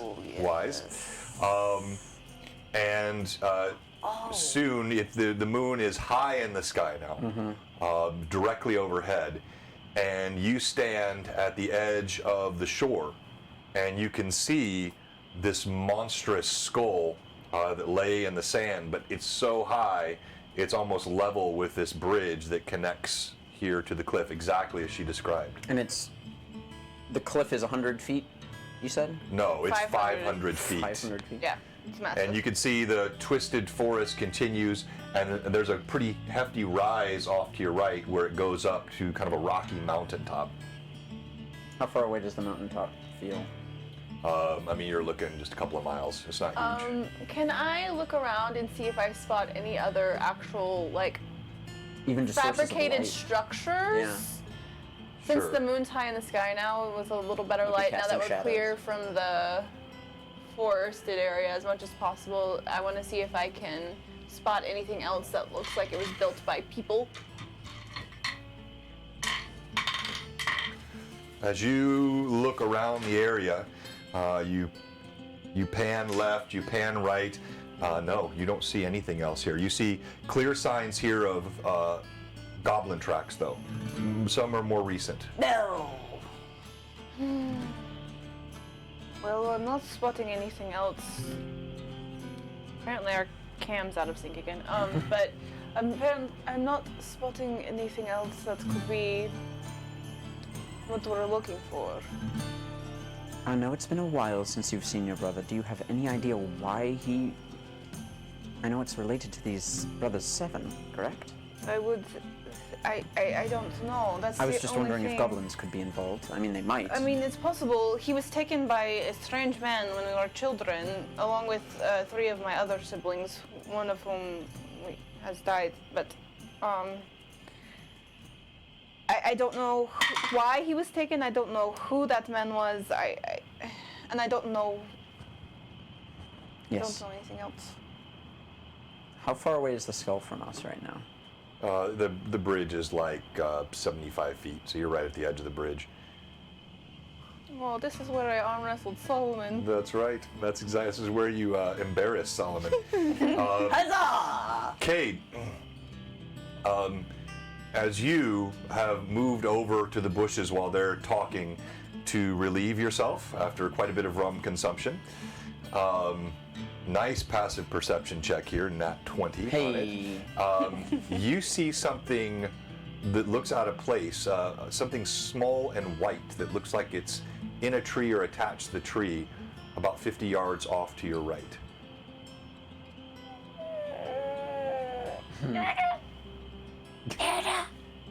This. Come here. And so she'll walk over to Kate. What do you need, Kate? Alright, so, I was doing my manly duty, and we're looking over up in the trees and spotted something, but I think your perception and sight is better than mine. Okay, so she'll look where Kate is gesturing. All right, you walk over, and as soon as he points, it's not difficult to see. Hey, Patrick, thank you so much, sir. Oh my appreciate all the gift subs. you. Amazing as always. We appreciate all of our great viewers, the chat, the support, all of it. And hey, we're at 50 viewers basically. Today we're going to have an Overgourd giveaway. So we're giving away one of these Mike Disney Overgourd prints. Mike is a sponsor that we featured last week, and of course he's got some cool stuff that he's working on for us here. I believe we have other. Yeah, don't open it. But Others we need to mail. I've already opened them. I think I have one more of these to mail. I got a couple. But these things are gorgeous, so we're giving away one of these today. And then also, if we get to 60 viewers, which I expect we will, we're going to give away one of Someone these gifted you with from our sponsor, Ferox Fabrications. And Ferox Fabrications, they're our highlighted sponsor of the week. And they make all kinds of beautiful stuff, but the beautiful stuff today that we have is this guy here, a Blue Box laser engraved magnetic mini holder. So when you're painting your minis, keeps your hands nice and clean. And it doesn't have to be that. Oh, Renreb, thank you very much. In fact, would you hand me? There's one of those dice holders. Oh gosh, holders up Renreb. there. The what? What Oh did he do? wow. What's that for? Whoa, Renreb! Holy just smokes! gifted 1,300 bits. 1,300. Thank Well, you so 1,400 much. because he did one earlier too. What? That's Thank a you lot so of DM much. advantages. I no. really appreciate it. Renreb, who gets that? There should be something like this up there, but it's the big one, the thicker. You could save that 1,000 for Yeah, a this The guy. Citadel? full person Yeah. heal. I have a couple So of those. And then just so give one these are the advantage to every kind, like player. I have this one, and this is cool, but what's tough about this is you got to get this to snap Yeah. right into the base. It can be a little finicky. This Oh, feels. thank you. This is Patrick. so nice in your hand. It's wood, and it's got that 1,000 for the magnetic party. top on it. So if we hit 60 today, we'll give away one of Patrick. those as well. My gosh, thank you guys. So, Oh, Ancient Gamer, thank you. 1,000 for the party, which thank you. means 2 advantages for everybody in the party, 10, Pat. so with this, that would and give us thank you so much, guys. 3 Thank you, each. thank you, Gets thank you. 4. All right. Everything that we get I'm here at the- Blue I'm the Box lowest. I have goes 19, right so- back into the 12. stream. Okay, yeah, you take the and, 4 and then some, I You get promise you. 3. 3. Ooh, huzzah. All right. As you walk over, Yurda, it's easy for you to pick out. It's a feather. Is it one of my feathers? As you get closer, Ooh. you see it is one of your feathers, and it's been nailed to the tree. Ixen's here. Oh, no. Oh, he's after me. He's after me. Oh, Okay, so Oh, and then dear. we got Renreb split it between us as well. Yes. You get 2. All of us get, Thank you, Red Red. 3 more. because 1,200 divided by 4 would be 3. Yeah. So in total, Eamon has gotten 6 advantages. Okay. We need to somehow remind him to put that in. Great. So, Irda is going to say that in such a way that Alcott can hear that as well. She's not keeping it a secret. Ixen is here. He's left a message. Look there. That's Yeah, one you, of you my see my feathers. face instantly change from like looking around to just like anger and preparedness. All right. That's not good. that spineless sack of trash. Maybe let's keep the voice levels down. By the Right. second try.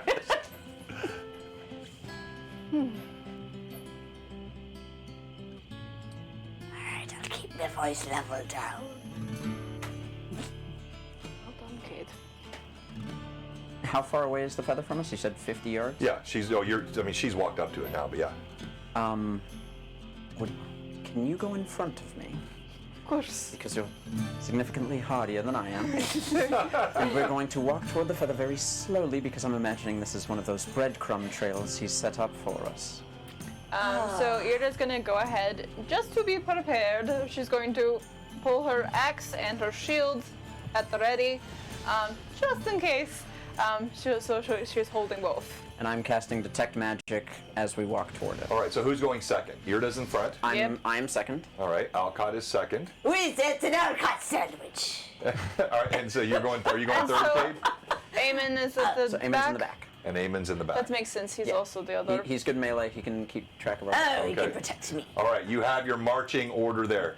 Thank you very much for the follow, Nick Fit. All right, you get right up on the feather now. Well, actually, once we get within, once we get within 50 feet of it, I'm going to reach out my hand and cast Mage Hand, and pluck the feather off of the nail and see if anything happens. All right. Does it blow up? Shields up. Put the string on it. You both see, you've seen this before. You see this ephemeral hand that floats over. The fingers lay hold of the white feather, Oh. pluck it from the nail. Nothing happens. Oh, I'm gonna pull it toward us and hang it. you can just use it for barely in heavenly front of- wrong. Depends. I'm going to hang it just barely in front of Irda's face and see if she recognizes it as one of hers. She would. So. Okay. I don't think we should take this with us. What if we make it in a row? Kate, not the time. What? Then maybe it dispels the I magic. can give you other feathers, Kate. I have plenty, but I don't. Why waste a good feather? I don't think we should take this one with us. It's going to be relying on us to take it with us and possibly using it to scry on Yes, us. but we already know that he's scrying on you, Irda. And I point to the scar on the side of your head again. Somehow I don't... It's magic beyond me. What he's capable of is beyond me. I would honestly love to learn it one day, but... Sorry, I know. It's complicated, but... Alright, we need to be careful. Yes. But I'm going to try something that might give us a little bit of an advantage in this situation where he's obviously taking advantage of us. Alright. I'm going to grip onto my sword. As you're doing this, Irda. I was going to say, can I detect evil Ooh, smart. within the area? Yeah, so you concentrate a moment. But did you take the feather, or what'd you do with the feather? I drop it on the ground when Irda says not to take it. Okay. I just let it go. All right. You concentrate for a moment, and you do, in fact, sense a residue of evil here. There is both a general evil, if you might call it that, you know, based on the goblin traffic in this area and all kinds of other nefarious creatures that pass through. But you also sense, clearly, there's the residual taint of Ixen. Can I get a sense of like the recentness of his presence by what I feel, or is it just I sense that he was here? You would know that to feel a residue this clearly, it was recent, All right. within the last few hours. Yeah, he's been here very recently. Generally, he was my favorite Superman. So Alright. but that is evil. I Yeah. believe this might be smart. I'm going to grab onto my sword. All right. I'm going to, but before I do, I'm going to place a small twig that is forked in the palm of my hand. I'm going to splay out 3 fingers, kind of pressing down on the twig lightly, and I'm going to say, Repario Tutela, and I'm casting Locate Object on the leather whip that I saw Ixen had when I scryed on him that one time. Okay. All right. You cast your spell. As you cast it, 800 feet. you don't feel anything within 800 feet. All right, I have 10 minutes for this to be up. Let us continue moving forward, All right. and hopefully I'll get a ping. I see him drop the feather, so I'm very, like, sly as I walk by, and I pick up the feather and put it in my pocket. Cade style subtlety. All right. Go ahead and let's roll stealth for me. So roll a d20. Oh, I have to roll? Oh, and I'll use an advantage, thank you. This is important. Everybody. Oh, not so good. 8. My stealth. Oh, I have. You want me to see what my with your stealth is? Yeah, while you're checking your stealth. Well, I should have done this earlier. How's audio sound for everybody? I know Irda's mic was quiet a bit before, so hopefully that sounds better. Let me know. Also, music, not too loud, not too quiet. Can you hear it? I should have added more stealth. It's 4. That's perfect. Everybody in the party and 3 squirrels in the trees see you do this. Crap! I really wanted this feather, man. Well, I mean, you still have it. They saw you do it. Oh! Well, If they don't say anything, they okay. I mean, Put it in my I'm pocket. focused on the twig. I'm not going to say anything, but I just give you a look. Great, thanks, guys. Okay. Literally, I have so many feathers, and that's the one they're focused on. It looks You like... never know when you won't be around, and I'm in need of rum, and then I could just give it Yeah, to but what him. if I'm not around? It's just if! A big if! All right, for now, focus on your little feather and keep your voice down. Oh, thank you. It Okay. seems like our camera is out of sync with our audio again, so... Oh, okay. Thank you for letting us know. I can definitely fix that. That is an easy one. It happens every once in a while. I think it's because this guy is on a he's on a USB extender, which I got a super high-end cord and all that, but for some reason, just every once in a while, It I think it happens. gets out of sync. So boom, boom, and hopefully Big if. that fixes the problem. I can feel the power of Eamon's head shakes every time. Yeah, every time. As you're walking, Irda, your scar begins to feel warm behind your ear where Ixen cut you, and you hear, with a feeling of utter invasion, his voice in your head. It begins with a low cackle.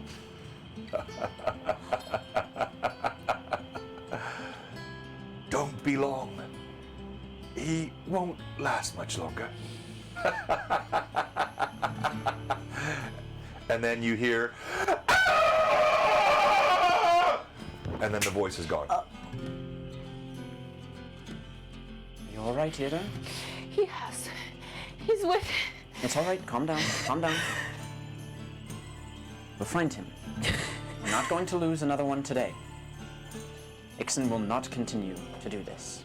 Well, let's hurry. I can handle the pricks and the thorns. We have all been affected by this man.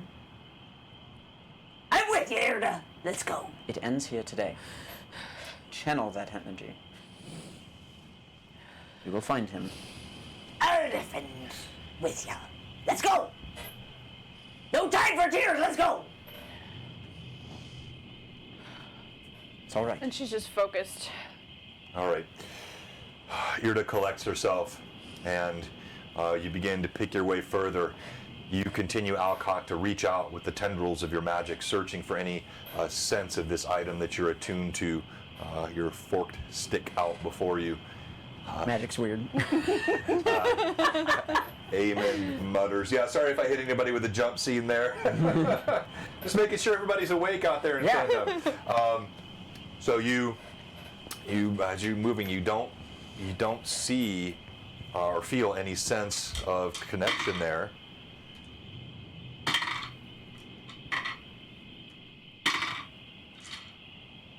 Okay.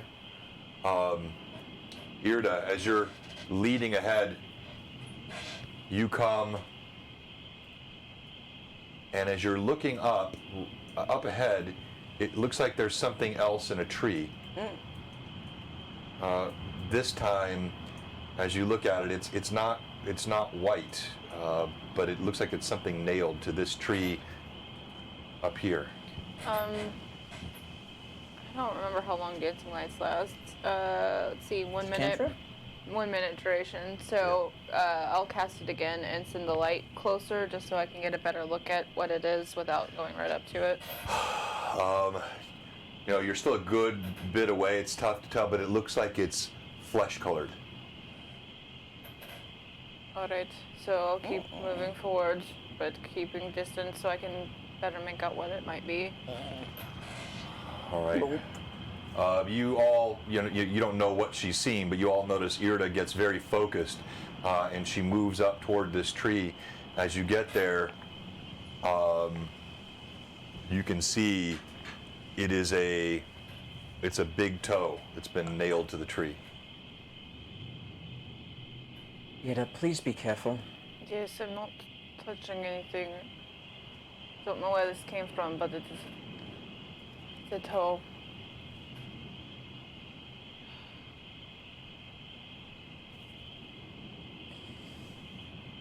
Do I remember in any of my scries where I saw him? Well, I guess I didn't see my father when I scryed on him, did I? Because he was fully dead.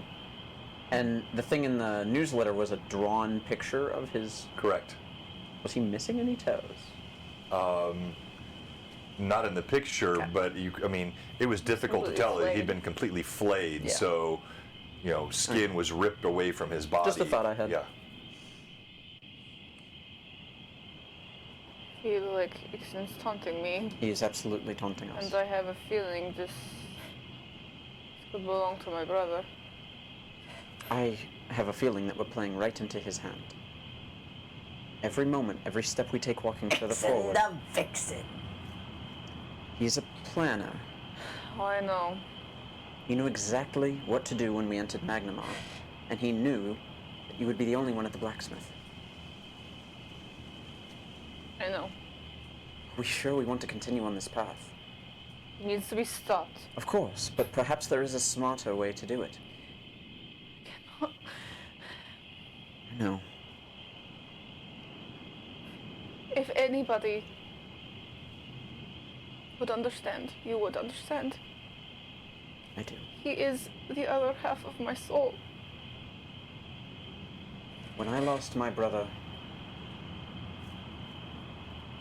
an important part of me left the world.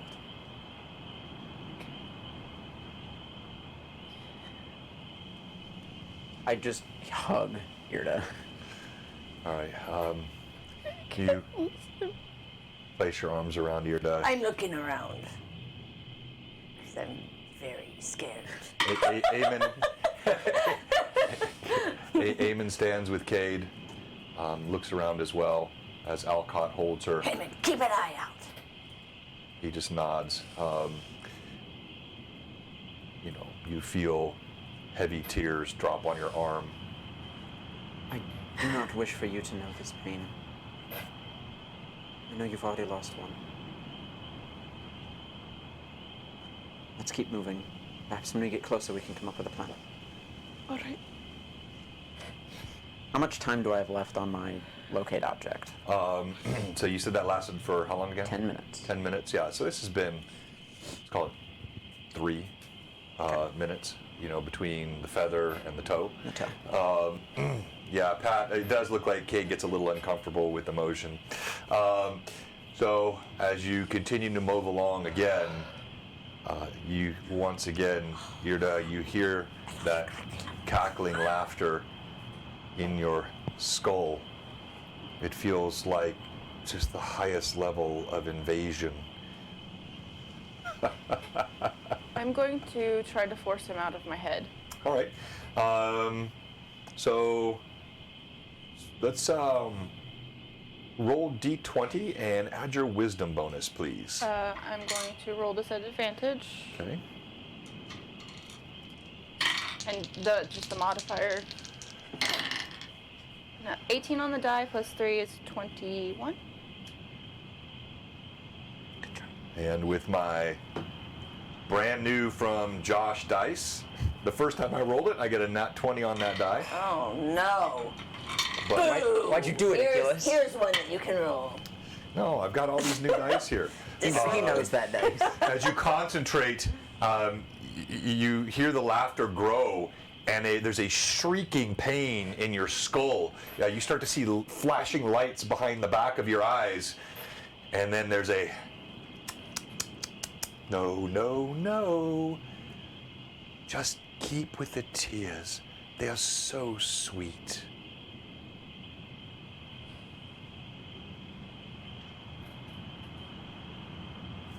And with that, we'll go to break. All right, so we will take our one and only break today. Reminder, we have a giveaway of this amazing Mike Disney Overgourd. I'm over here crying too. We have the possibility of another giveaway today, depending on how we do on the back half of the stream. Get more And people so in we'll here. go ahead and get that kicked off, if you don't mind, Evelyn, if you can kick that off. I can't Make do it. difference. Can't do it? Okay, all right, I got it. I can only do it on my computer at home. No I can't do it on the mobile worries. stuff. Long shot If you're said not telling your angel tears friends for to whiskey join us, sours. what are you doing anyway? I was going to that's a say good- yeah. angle tears. All right, so giveaways, and let me get this set up quickly. Let's do. All right.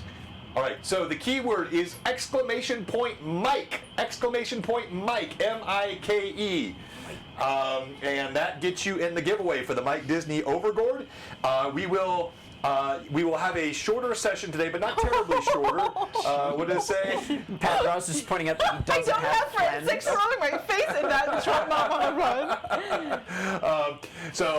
It will be a quick 5-minute break, and then we'll be back. And then we've got about an hour left in today's stream. We're finishing a little early because I do have to get on the road today for this 5-minute trip I'm taking down the road. Yes. Down the road. And so- And the real long shot. grocery shop. I do have, when she was crying, I did have a brief thought. Like, if feathers make heavenly rum, what would her tears do? Wow. Well, it's only a part of an angelic. Oh no, it does say a feather from an angelic creature. Yes. creature. It does. It So, I did want to, but then I thought. It's a good mixer. Oh. Ouch. Well, Hey, a not little me. saline in cocktails really bring out some flavors that you wouldn't Yeah. expect. I just feel like a dispenser for kids. For kids' drunkenness. And Cade does not seem to mind using his friends, does he? No, he does No. not. I mean, he said that was the only reason he needed to protect me was so that he could have He more did rum. say that. I remember that. Yes. I mean, you Which know, means, by extension, that is also why he needs to protect me. Aye. Eamon's on his own. Amen. Yeah. A fleshly enabler, that's right. All right, so we're going to go to break. We'll be back in just about 5 minutes. Type !Mike Mike for the giveaway. And as always, the mics stay hot.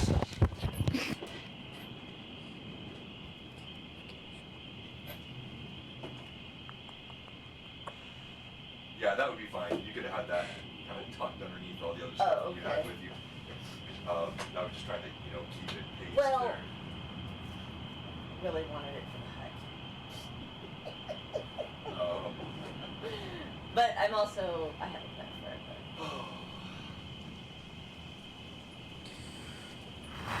So many interesting little things that happen and then things that don't happen and things that are seen and things that are missed.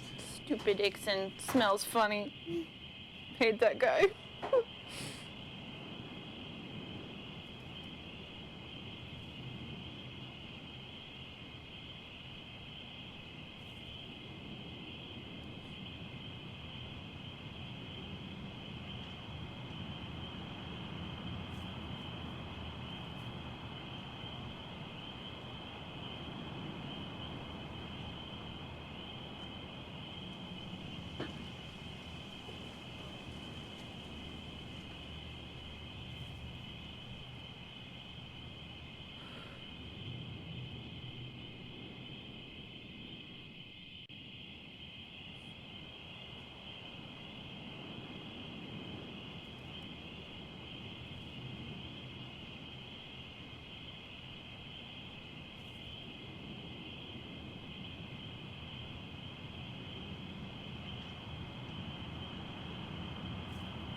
I mean, yeah. I think that is generally the bigger dogs do tend to have shorter life. Shorter lifespans. Yep.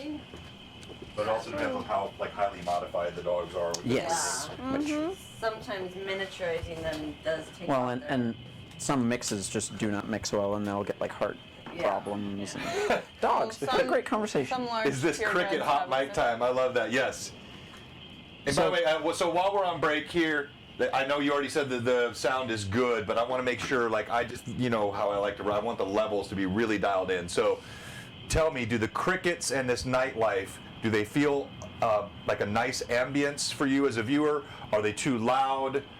As you hear talking, do they How's stay loud? steady in the background? Hot cricket mic time. I love that. Welcome to Hot Cricket Mic Time. Jeez. Just one person. All going right, through great, and thank liking you. Every single photo I've made. Whoa. Like, okay, I'll take it. Always really exciting. I'm It's like, hello. Almost at 500 followers on Tabletop Adventures. We've been rolling. Nice. Hey, nice. Congrats. Iron Body is a really cool 8th level transmutation spell in 3.5 edition. Yep. That could be fun to get.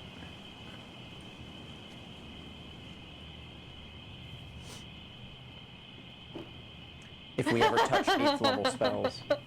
D&D player 888 Yeah. What did Mark say? said, you guys can't quit early. You're my excuse to put off mowing the lawn. I always mow the lawn first thing I do when I get up. That's Yeah, great. it's usually cooler. It's usually cooler. Of course, you don't want to do it when there's still dew on the Yeah. grass because it's all Then gonna everything stick just and turns clump, to- and then you're just gonna kill all your grass. But Turns into a grass grass slurry. pulp, yeah, like a cow spit it all up. Ew. Cows have 4 stomachs. Yes, they do. It's weird. It is weird. All right. We're going to go ahead and come back now, even though it says 26 seconds. It's my show. I can come back when I want. I say Can't now. tell you what to That's do. right. That's right. All right. So here we go. And this was bugging me a little bit, Thomas, earlier, but I didn't want to mess with it. Can you, just from the base of the camera, move that camera, like twist it slightly? Twist it. Twist it. Turn it. Yeah. Pop it. Yeah. The other way. Other way. Other way. To the right. You're losing me. To the right. To the right. You tell me. To the right. Touch more. Right there. Good job. Perfect. All right. So, welcome back as we begin the home stretch of episode 55, Brother Mine, Am I in Time? As Evelyn seeks her long-lost brother, twin brother, Tyvith, who she was separated with from many years. Tyvith. Oh, Tyvith. Tyvith. Yes. Yeah. You need to write that down. Why would Ty Death have been so funny I anyway? thought it was Titus and then Titus. Tyvith. No, Tyvith. Her long-lost twin brother, Tyveth. Tyvith. And now they find themselves in a familiar place, way back to where they began 53 sessions or so ago in Thistletop, searching the Thessalonian ruins that sit atop Thistletop, but this time for a very different reason. And it is with a bit of surprise, but not surprise, because nothing that Ixon does seems to be I mean, he's taking us through our greatest hits. beyond his evil. They find that he knew they were coming, and it is clear. I don't think as a DM I'm revealing any hints here that Ixon has set a trap. But he has set a trap that he knew Irda could not resist, even when she realized it was a trap. Yep. Because her brother, I know it's a her twin trap. brother, is there. And Try to talk her out of at Ixon's mercy. She's aware. So we're back in the Thistletop area. We're going to resume in a moment. Yes, several of you have asked. This is Tailspire, but you'll also see we have terrain on the table, and I expect that will be uncovered here fairly soon based on where the party's at and what they're doing.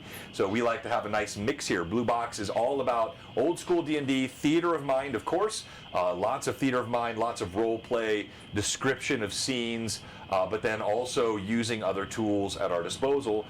We love minis, love terrain. You can kind of see that all around the room here. But then also, we like this new tool, Tailspire. So we're trying to really figure out how to blend it. And I think each show it's going to get a little smoother and a little smoother, figuring out the right places to use each tool. But we'll have all the tools on display today as we resume episode 55.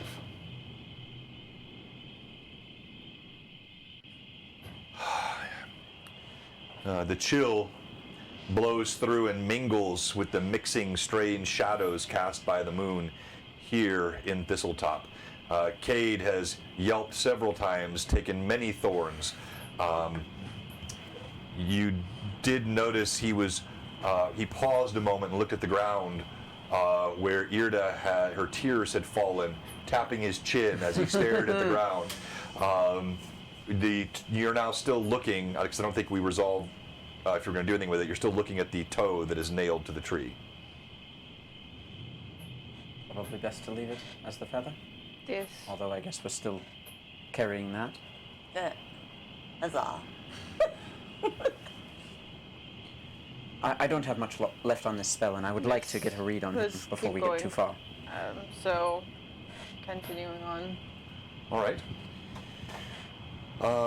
You continue moving through the forest. Let me have everybody roll d20 for me, please. Okay. And Are we allowed to add do your advantage? perception. Advantage. Okay, cool. Rolled an advantage. What is my perception? Actually, up that recently. Oh, thank goodness. Perception's good. So that's a I think my perception. 28. Okay. I am at a 23. Well, that's actually good enough. We can stop there. The 28 with 14. Irda at the front. So Irda, you reach this area here where you see, you can look off through the thistles, and there's just enough moonlight to the right. You can see the path opens up and then curves around.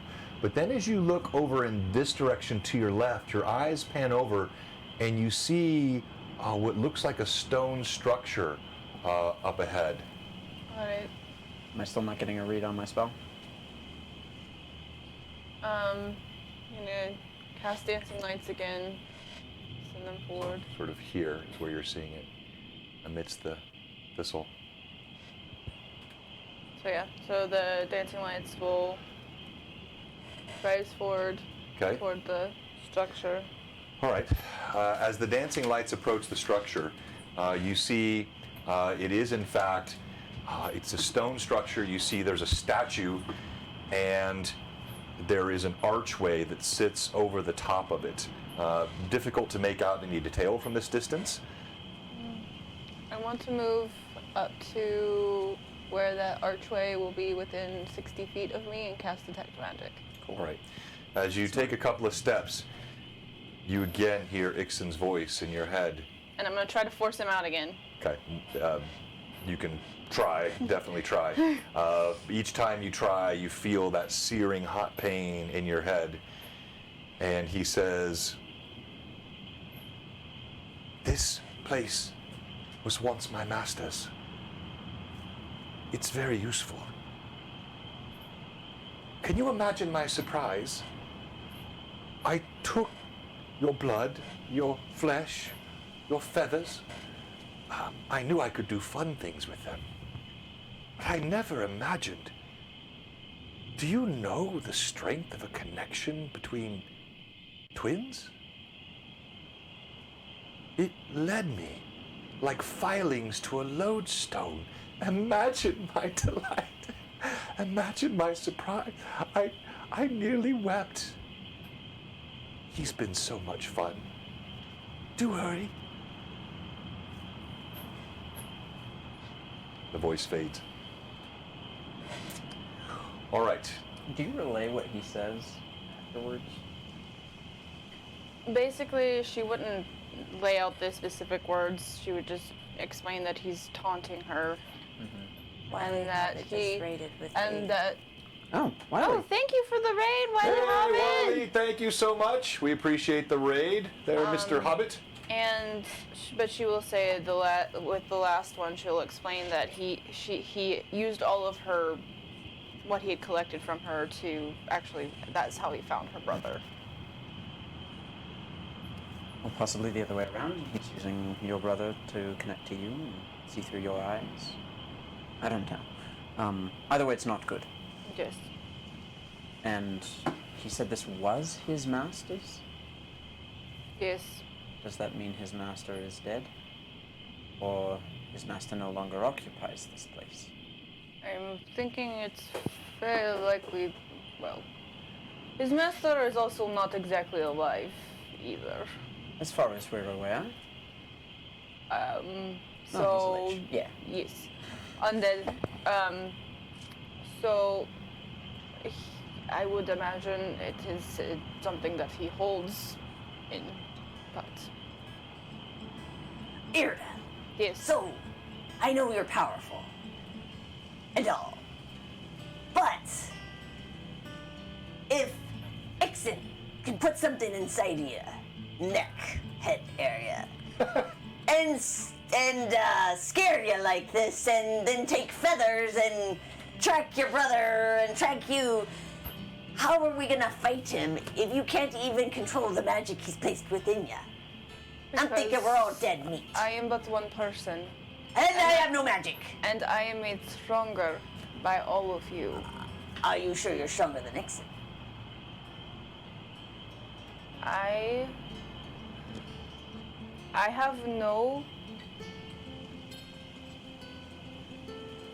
have no folly to think that I am stronger than Ixen by myself. But I know all of you. And Well, he's tracking. What does he want with me? Ixen's greatest weakness is his hubris. I will remind you all that Irda did take Ixen down so very close that he ran away. Remember, could have stopped that at any point with this time rope thing that he had. Yes, he used it. I had this on my head from the fortress before the blacksmith, so whatever it is. He is afraid of you.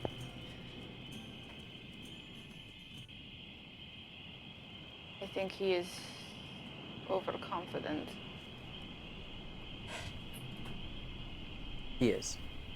He's a confident scumbag. But he Eamon also, says, she has to go.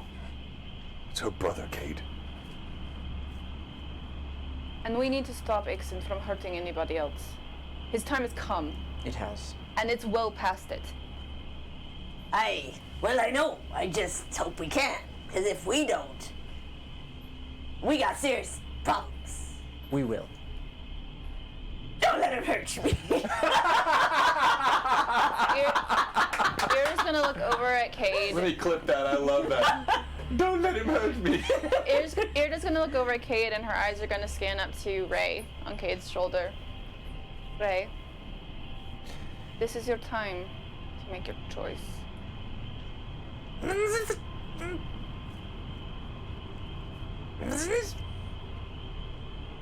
He would hurt every single one of us.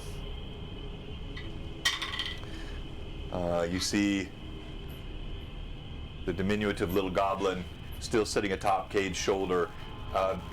It's clear from his countenance he understands what you're saying, and he looks very troubled.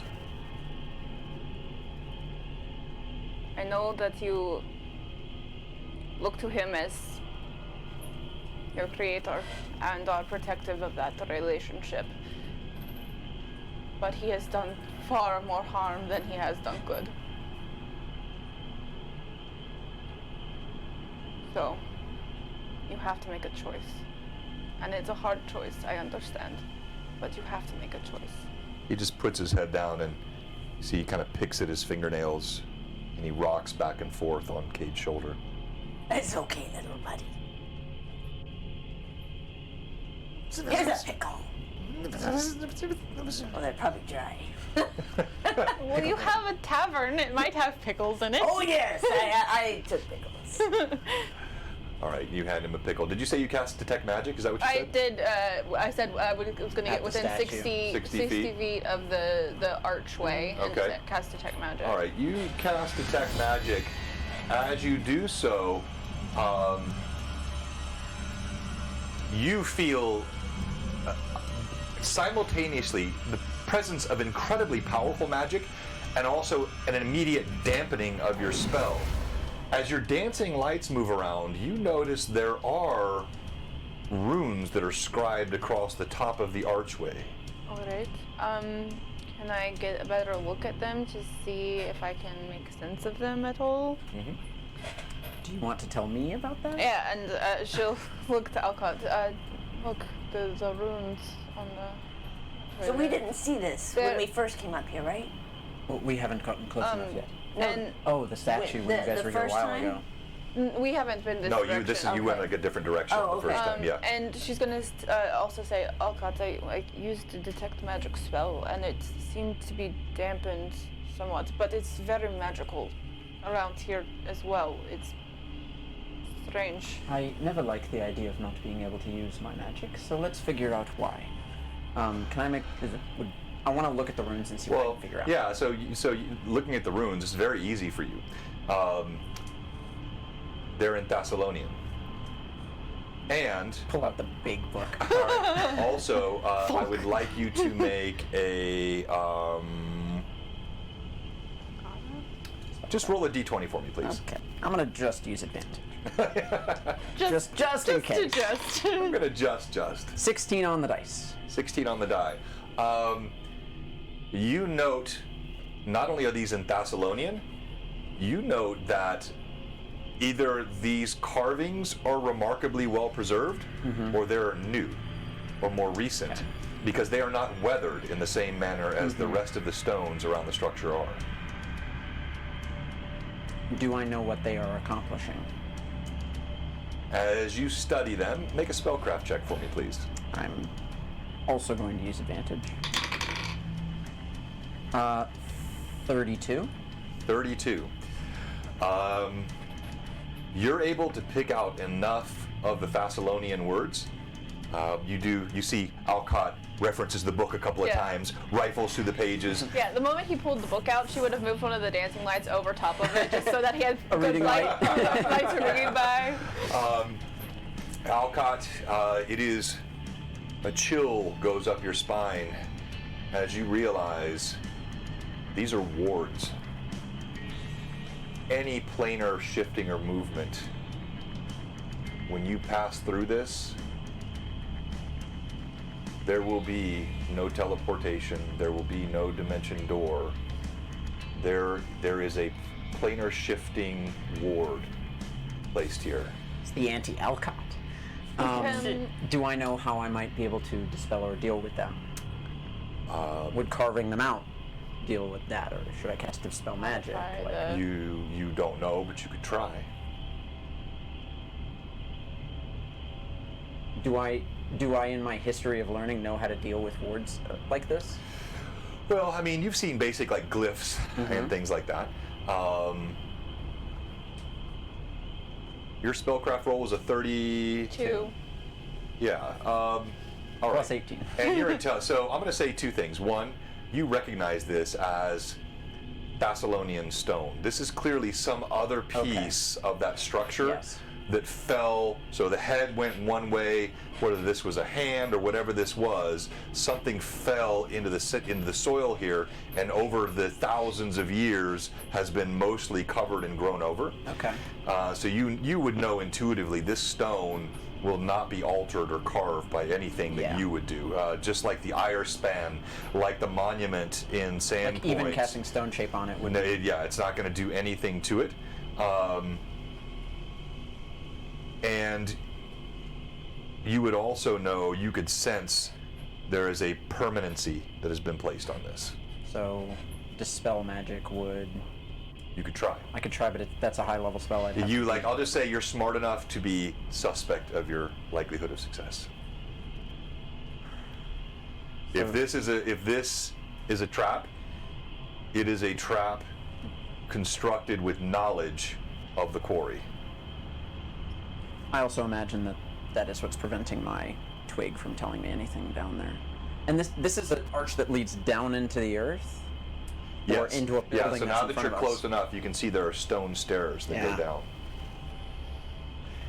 We did hit 60 viewers, and I promised if we hit 60, we'd have a second giveaway. So we have two giveaways today. The first is the Mike Disney Overlord print. This guy. And so you type !Mike in the chat. And you're Huzzah entered for this. inviting your friends. And then the second one, yes, is the first of these we've ever given away. A Ferox Fabrications Blue Box Laser Engraved Mini Painting Holder. It's magnetic, so you attach your mini to this base with little sticky pads, and then that pops on there with a magnet. It is super easy to hold and paint your minis, so we will be giving that away at the end of the stream today as well. Like, you know, you just, again, this is clearly a forethought, Yes. architected with a deviation, with a deviance, but with a knowledge of the quarry.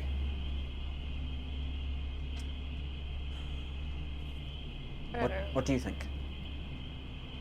I can attempt to dispel this, and that will give us a chance to leave quickly. The one thing he doesn't want us to do very obviously is leave. Right.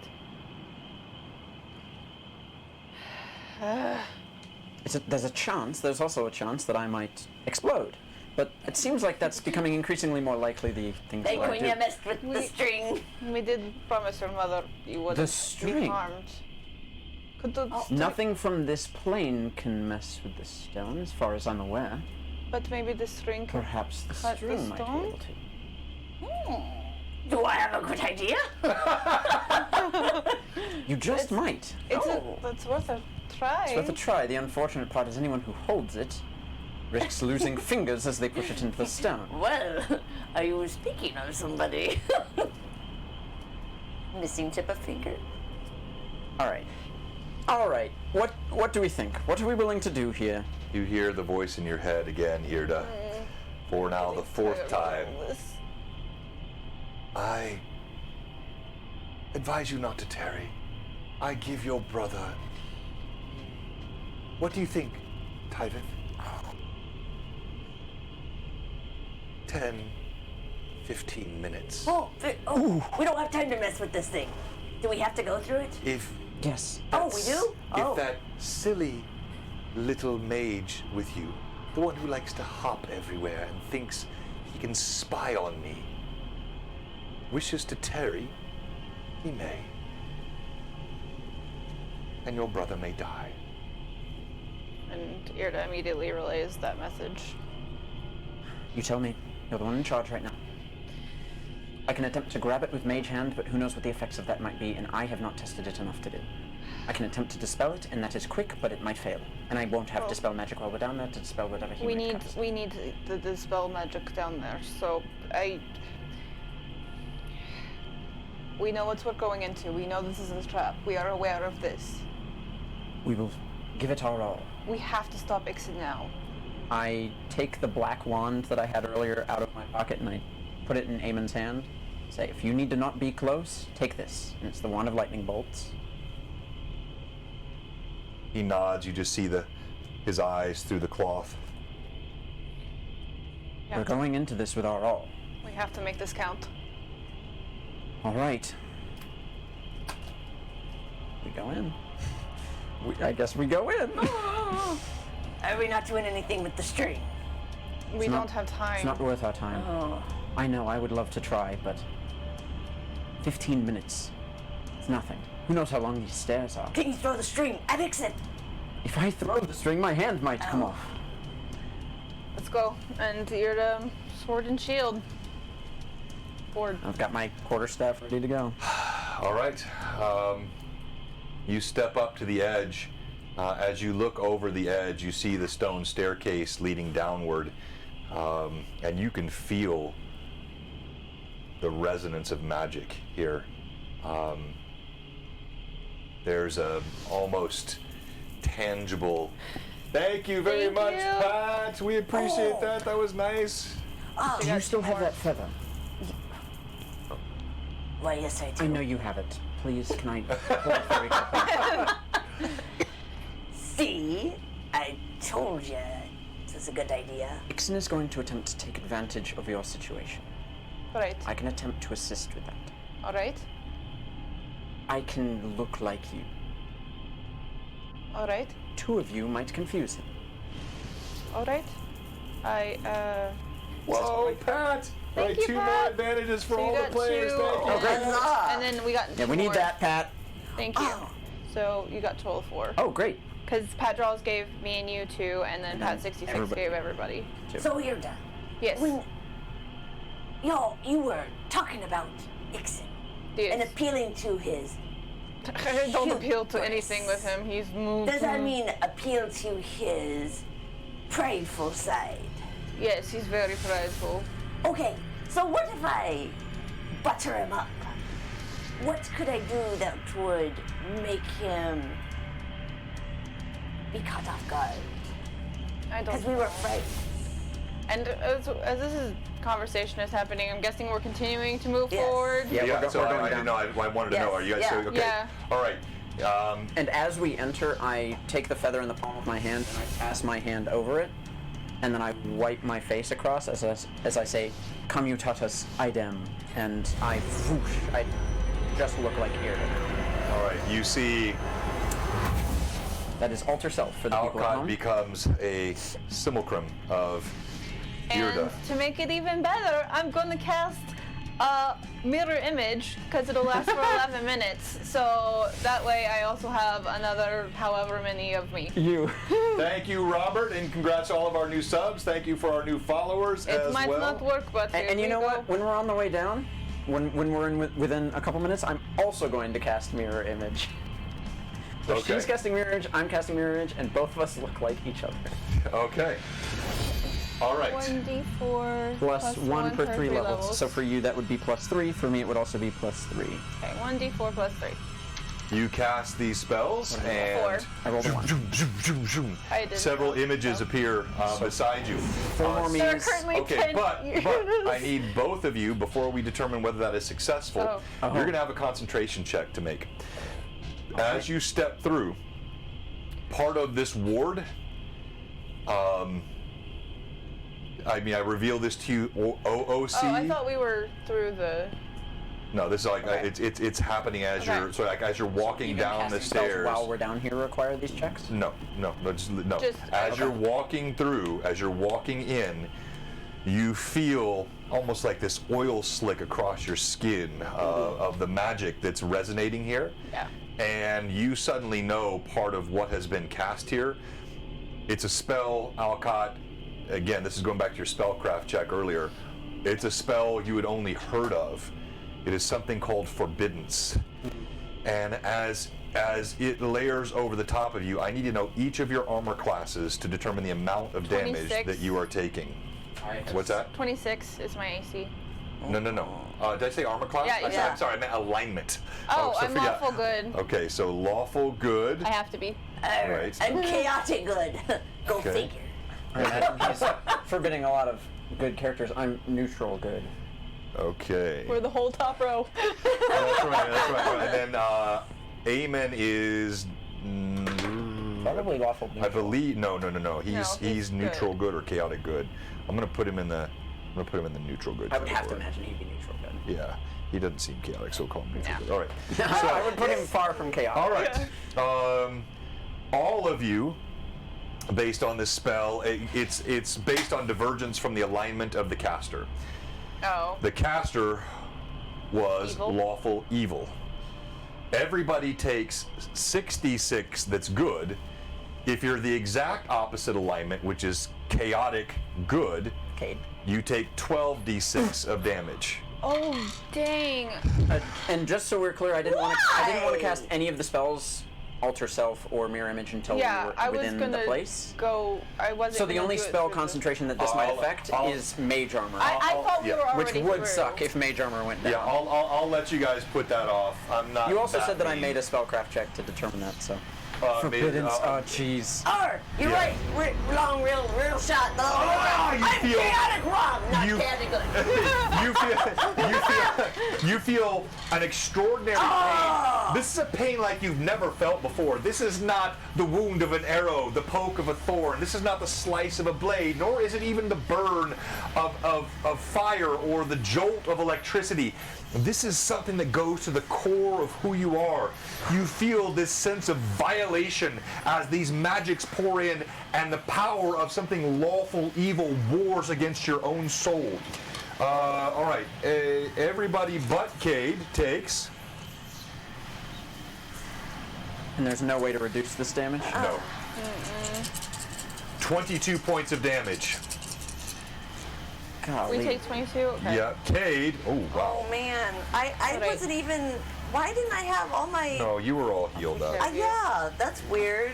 I must. Yeah, have, you were definitely at full health. That's what I thought. Cade, you total. take Okay. 46 points of damage. Oh, not good. Keep in mind, Irda's Raging Song will likely come up when we start fighting, which means your HP will go up, but Yeah, it's it does. not good. I mean, I don't like this.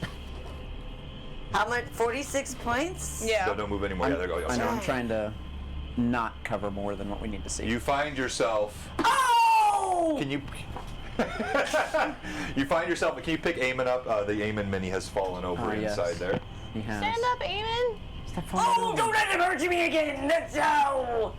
That was not good. I drank some rum. Kate, he's going to hurt you. I don't not. Yeah. Alright, can I change the walking order Oh, here? it Oh, yeah. hurts. Can you what? I'm sorry, what? I'm We just need to changing make the an walking order to Alcott where we were. sandwich. Yeah. I'm squishy. All right. So you're not actually quite there yet. You're just coming around the Yes, bend yeah, in this okay. curve right there, and you find yourself in a stone corridor. You see the dim moonlight coming down from above.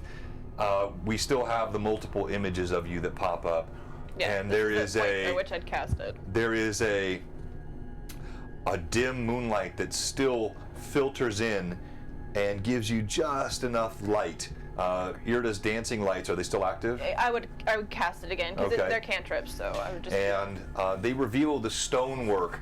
Irda, you recognize this. It does look like the same style of Thessalonian stonework that you saw inside the giant. Much of it looks like it was formed more like it was poured of liquid and then hardened than something that was fashioned by human hands and chiseled against. There is my cloak, little buddy. there is not the musty scent that you might expect from someplace very old. Instead, the scent is acrid, and it's almost like incense you can smell. I'm going to detect magic as we walk, because it'll last for about 10 minutes. So I'm just going to keep eyes on up if there's any trap runes that I might be able to see on the way. Okay. All right, so you cast your detect Search magic. for traps. It's very cold in here. All right. Looking for traps as we go. As you move down the hallway,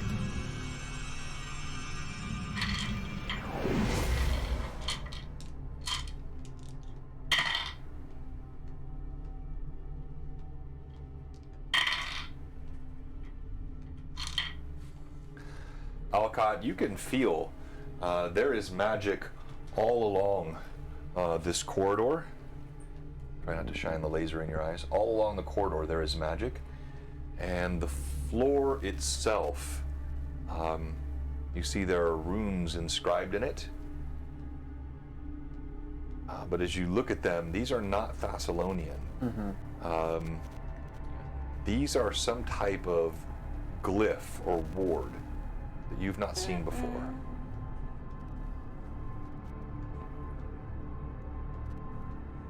All right, stop. Stopped. I know time is of the essence, but Right. we don't need to be exploded on our way in. Yes. Gosh, I want to dispel magic in there when I'm going to fight him so very badly, but this might be worth it. All right. Let's give this a shot. I believe in you, Alcott. Thank you. Go. I'm going to place both of my hands together as I sort of lower them down toward the floor, and I'm going to move them until they're splayed away from each other, and then pull them together, saying, Resolvo Veneficus, and attempt to dispel the glyphs on the ground. All right. So I would roll with advantage, but I'm assuming you're going to want to have me take a disadvantage. Well, that depends. Dispel magic for a targeted dispel is actually something I roll.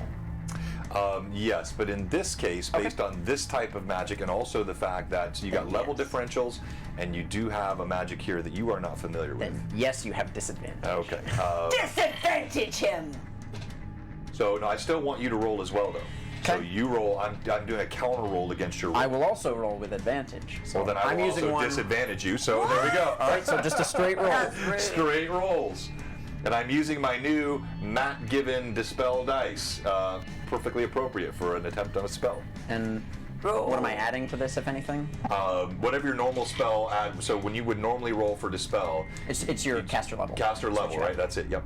So plus 10. And so I'm doing the same with the caster level of the creator. I'll look at it. Okay, it's a 13, and the caster level was 16, so it's a 29. Okay, so we don't have to worry about what I rolled. I rolled a 4. Okay. So that's a 14 total. Ooh. Alcott, as you concentrate, it's like you remember when you were a child, you had once found one of your father's. Edwin had kept journals of his financials. You had found one of them, and at that young age, it frustrated you that it just felt beyond the ken of your understanding to decipher these strange numbers and letters written in his ledger. You have that same feeling of helplessness wash over you. This is beyond your power. All right, Ida, I'm honestly not sure what to do here, but obviously we need to not all walk on these runes at once. All right. Well, this is not a good I sign. do have no, that's bad. I was going to say maybe Ray could walk over them, but that's not. No. No, of course not. Well, him or us. No. Don't be Ixen. It's a good, no, she's right. We need to move quickly though, so a decision needs to be made. Well, I could. How high is the ceiling here? These are fairly low. The ceilings are about 9 feet. Okay, and I'm almost 6 feet tall, so that's 3 feet. I could fly us Carry us over them. individually. Yes. All right. I mean, it's an idea. Do you So certainly flight spells would work, but there would be not room for your wings in the width of this corridor. is All it right, too hold tight? on. Yeah. I know I'm not being like Ixen, but if we're gonna sacrifice something, I mean, what if he doesn't? Let's try this. Everybody back around the corner. And then I'm gonna cast Mage Hand and slap the rune. With me. Okay. All right. So go ahead and move all the minis back to the corner there. You can just stick it back in the corner. And I'm gonna Just like that kind seems of like a decent right idea. put my shield up. All right. kind of shield everybody. Your mage hand floats in, and just We're losing time. I say let. just to let show it that cross. Tailspire doesn't have all the cool effects here. There you go. Can you put this in the hallway there? So This massive. you're this yeah. There you go. Perfect. Go smack Ixen with that. Your mage hand Pow! slaps the ground. Nothing happens. Just walk it along the runes a little bit. Like on fingertips. Fingertips. It kind of nothing happens. Alright. Tick tick tick says Mark. Roll something down the hallway. Let Ray walk. If he doesn't, if nothing happens, he lives. But If something it might happens, have we to live. do something with the weight of the people moving over the glyphs. Make him happier. Not everything's solved by magic. And we need our spells to fight Ixen. No, she's right. What do I have? Don't have any. Oh! It is extremely likely that it needs something living walking over it. Well, I can give something to Ray to carry. Something living? You have another living thing on you? No, just give him something to carry. To make him heavier. I doubt it. I don't know. I don't think it's a weight thing. Oh. We need to go. That would tend to be I physical. have a traps. flea and anti-Ixen collar. What's the To go. plan? We have to go. I don't know. Maybe you run out there with your shield. I'll go Point forward. them down at the runes? Yeah, I'll go forward. I will try walking over it. Oh, we can't lose you! Are you going by yourself up ahead? Or Just- is the party all stay? Where's the party going? I need to know We're all specifically behind what the you're doing. corner. I'm staying behind the corner. I'm going forward to the runes. I'm going to, as I go though, I'm going to cast or not cast. Was this the right But idea? I'm going to, No. since I can detect evil just at Yes, will, I'm going right. to keep detecting evil to see if I can just Irda, sense Ixen's place in the world, Irda, basically. can you sense if your brother's still alive? I mean, what if we're coming to a trap? Ixen must die! Cade, Oh, I think somebody's gonna die. stop being a coward! Oh, I'm being realistic. No, Cade. You run at the first chance you get all the time! Lies. Lies. Cade, Bravo, great roleplay. Ixen was responsible for Amako's death. Ixen has killed so many of the people that we love But and care are we about. ready to face him? It's time. There is never going to be a better chance. We're never going to be ready, Cade. We just have to do it. Sandra. Just Sandra. I'm not going to sacrifice anybody else to his wickedness. And Irda, I will detect evil, and I'm just gonna go forward. Oh, God. Oh, gosh. All right. Oh, I don't like this. And I want to You never will. Oh, I don't like this. So I'm clear. Irda's walking forward a little. This does not sound like a good idea, Irda. Irda, come back. Irda. Irda. You hear You're being Kate calling foolish. for you. You walk forward. I'm going. Oh, All right, gosh. go ahead and move. I don't think this is good. Move Irda's mini to sort of the middle of that corridor right there is good. How tall is Irda? She's 6 feet. 5'11". Oh, Johnny Ree, we have our Tailspire. Hey, so we have been featuring a ton of Tailspire today, and you're going to see it here again in just a second. This is Johnny Ree. I believe it's the same one. He is the co-founder or founder of Bouncy Rock, the makers of Tailspire, who will be with us on the 28th, and we're in a pretty stressful situation here. Irda, she walks forward alone. The rest of you stay behind. I will have a hemisphere of gum arabic and a hemisphere of crystal in my hands, ready to go, Okay. just in case. Okay. And What if? Oh, I think this is a as terrible I go, idea. I'm going to start playing my raging song, so I get the benefits of my raging. All right, I you will take begin. You pull out your flute. You begin to Fire play rage. your raging song, and as you step forward, there is a Plus 4 con, plus 4. there Minus is 1 AC, plus 4 strength, plus 4 con, plus 4 will save. Oh, I there don't know if this is is a good idea. there is a sudden flash. The glyphs I on knew the it. floor I knew it. burn with a brilliant blue, and you feel no, not your weight. They touch that same part of your soul. Yep. It is your essential goodness which triggers the runes, and then Oh no. Oh no. with remarkable speed but no seeming threat, you see whoop, a wall goes up in front, a wall goes up behind. You are now sealed off from Irda. Keep your eyes on the table while I have to reset the This scene, is- because I did not think you guys would send her in there by herself. Well, So John, real what were we quick- supposed to do? I don't know. I don't always create things with an intent of what you're supposed to do. I said, don't look, Irda. All right, so hide. He's not there, and he's not there, and he's not there, and we have only her. Stop looking, Alcott. Okay, and let me just fix one of the thing here, and I will show. You'll be fine. I know. I still have one of my full restores that Pat Draws gave me Yes. ages ago. Oh, All right, If only the ladies would listen to me. and now we are. That's always the problem, isn't it? It's always the problem. The women, not Oh, you. yeah. It's always the women's fault. Let's hammer that That'll go over well. in. Yeah. Jeez. Irda, you find yourself, now you can look, you find yourself sealed in this hallway. Right. There's a stone wall ahead of you. There's a stone wall behind you, Alright. but it's empty. Okay, so I am still at will detecting evil. You feel evil all around, but it's not the presence of evil that begins to concern you now. It's the sound of water Right. as the Oh, no. corridor begins to fill with water. You see it's seeping up and it begins to Okay. rise inside the corridor. So Irda's immediately going to look for any sort of release for this trap, any sort of way to open this, that she might be able to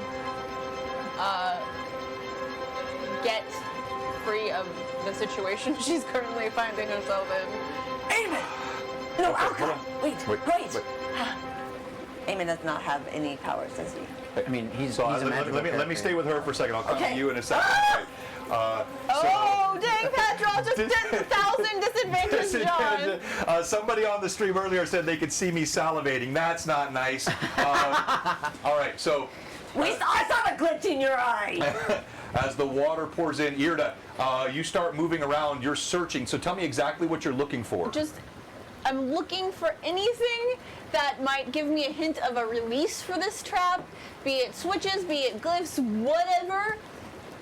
I'm looking along the walls, on the floor, just everywhere. All right, I want you to go ahead and roll a d20 for me, I'm gonna please. do that advantage. I think that's a really good idea. Please.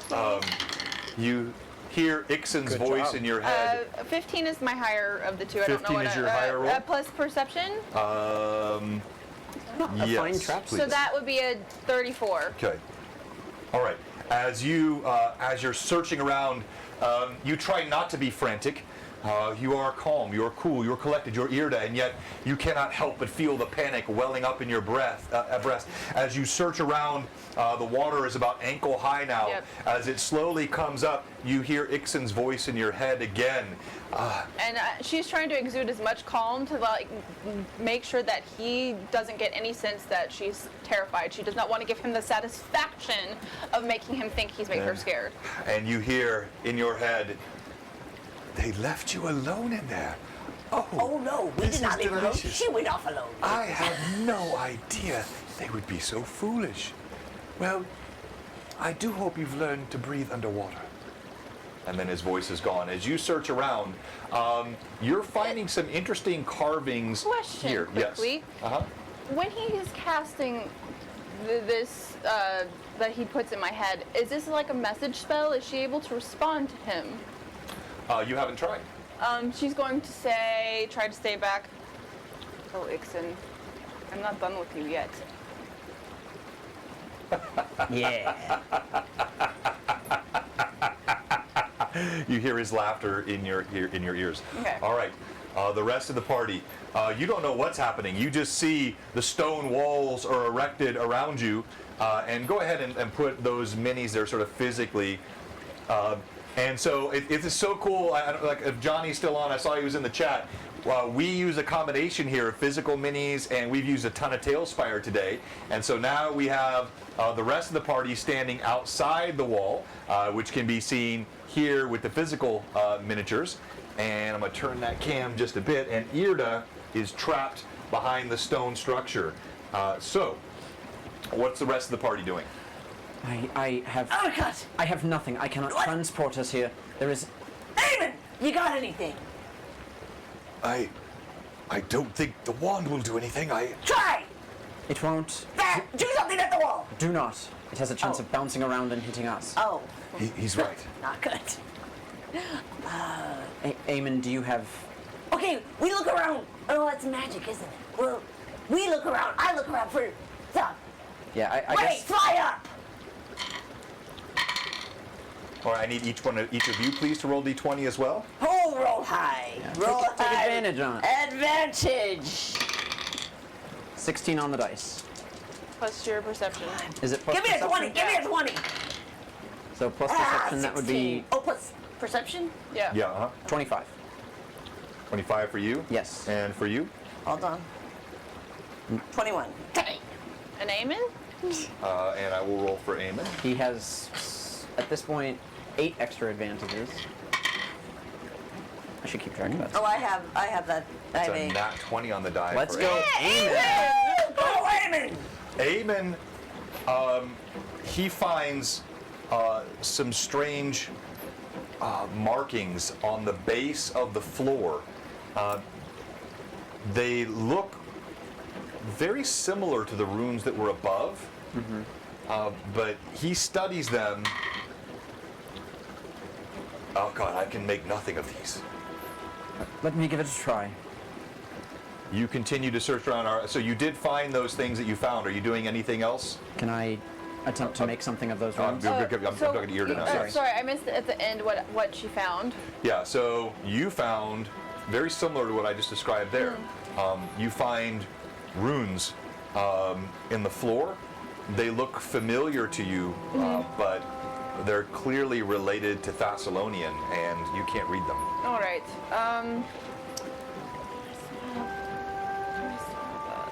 I do! Ooh! Spell She's gonna cannon. cast comprehend languages on herself. Okay. Oh, did you have it prepared? I have it prepared. Let's go. All right. And that means I can understand all spoken and written languages. Yes, you can. All right. As you cast it, and then Sorry. you're looking at the runes on the other side. Yes. Both of you independently sense these runes.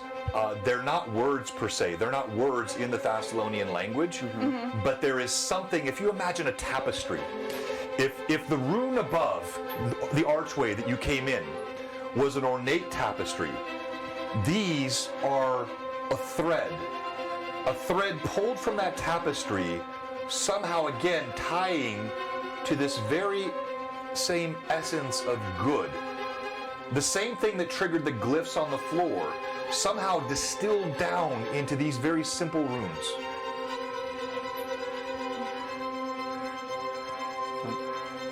I don't know how this helps us with opening the door.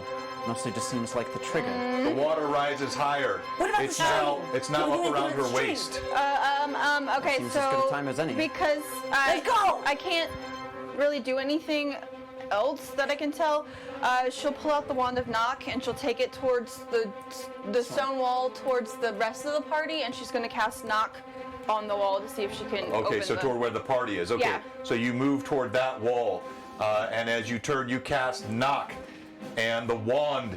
You feel the magics of the wand bounce harmlessly against the stone wall to no effect. Use the stream. As the water rises up above your waist. Do I get any sense that these runes are holding the stone up? You could infer no such thing from them. No. All right. Okay. Step back. I'm going to very lightly, Aye, aye, Captain. very lightly, take the ethereal string out of the pocket in my backpack We get to use the and stream. let it fall to the ground. Fall to the ground Just where? right in front of me, Okay. and I'm going On the writing. sure, on the writing, All right. and see if that has any reaction. You just sort of gently let the ethereal string fall as it hits the ground. Let's go. Where the runes are. And I am going to back up as it's falling. You see it doesn't have any of that explosive reaction that you saw before, but it does seem to flare and the runes flash.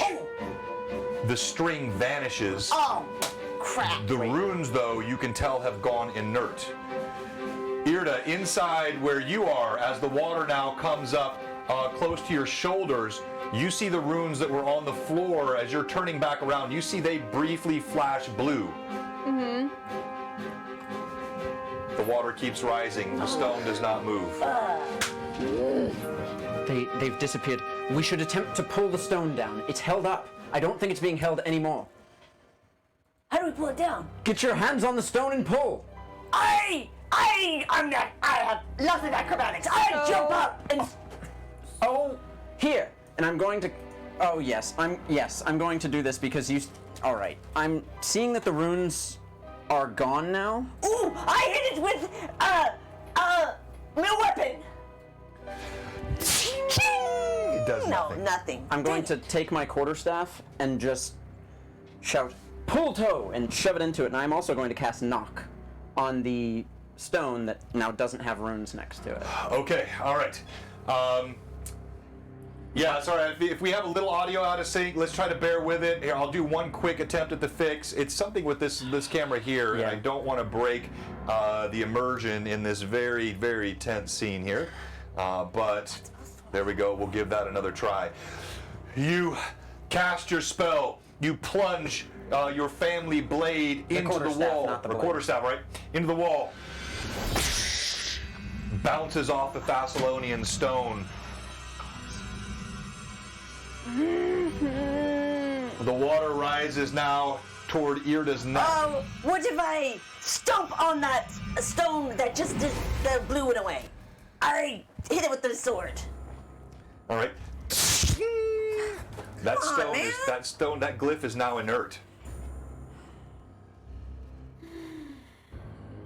Oh gosh.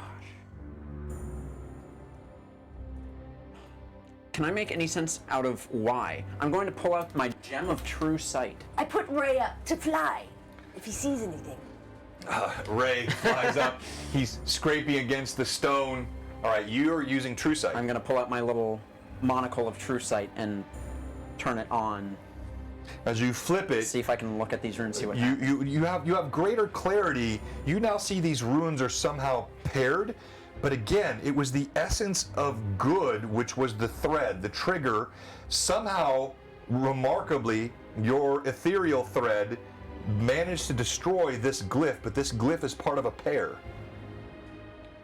Do I know how it managed to destroy the glyph? Can I infer anything? It was clearly a planar magic that should never have been able to be brought into a place like this, which was warded against it. And so it has destroyed the glyph on this side. I need to focus now on Irda. Irda, the water rises. It is coming in at a... You said the glyphs glowed blue again on my side. Did they go out as well, or are they No, still they didn't glowing? go out. They just flared for a moment. Like, Okay. like you don't know what, because you don't know what happened here on the other side, but you know something happened. Yeah. So Can I, in this moment, cast message to Irda? You can try. Okay, I'm going to try and cast message to Irda. We should have put the string on the thing on the outside of the thing. Like I said. not It's helping. hard to tell. Does message go through? It does. Irda, I took out the ethereal string, I put it on the runes on the ground, something occurred. Planar magic. I'm not sure if evil needs to touch these runes, but they are obviously good aligned and they are paired. Ours are off. If you can do anything. I have nothing. I have. There's a pair to these runes. Is there something in your room? It's like we're in an escape room. I mean, I searched for any sort of anything to let me out already, and I didn't find anything as far as I know. All I found was the runes on the. You hear Ixon's laughter. I have nothing. I don't.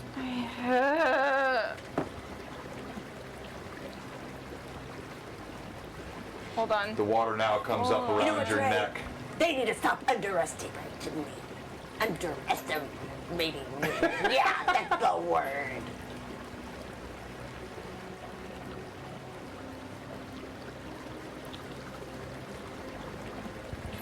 Oh! Irda, I have an idea.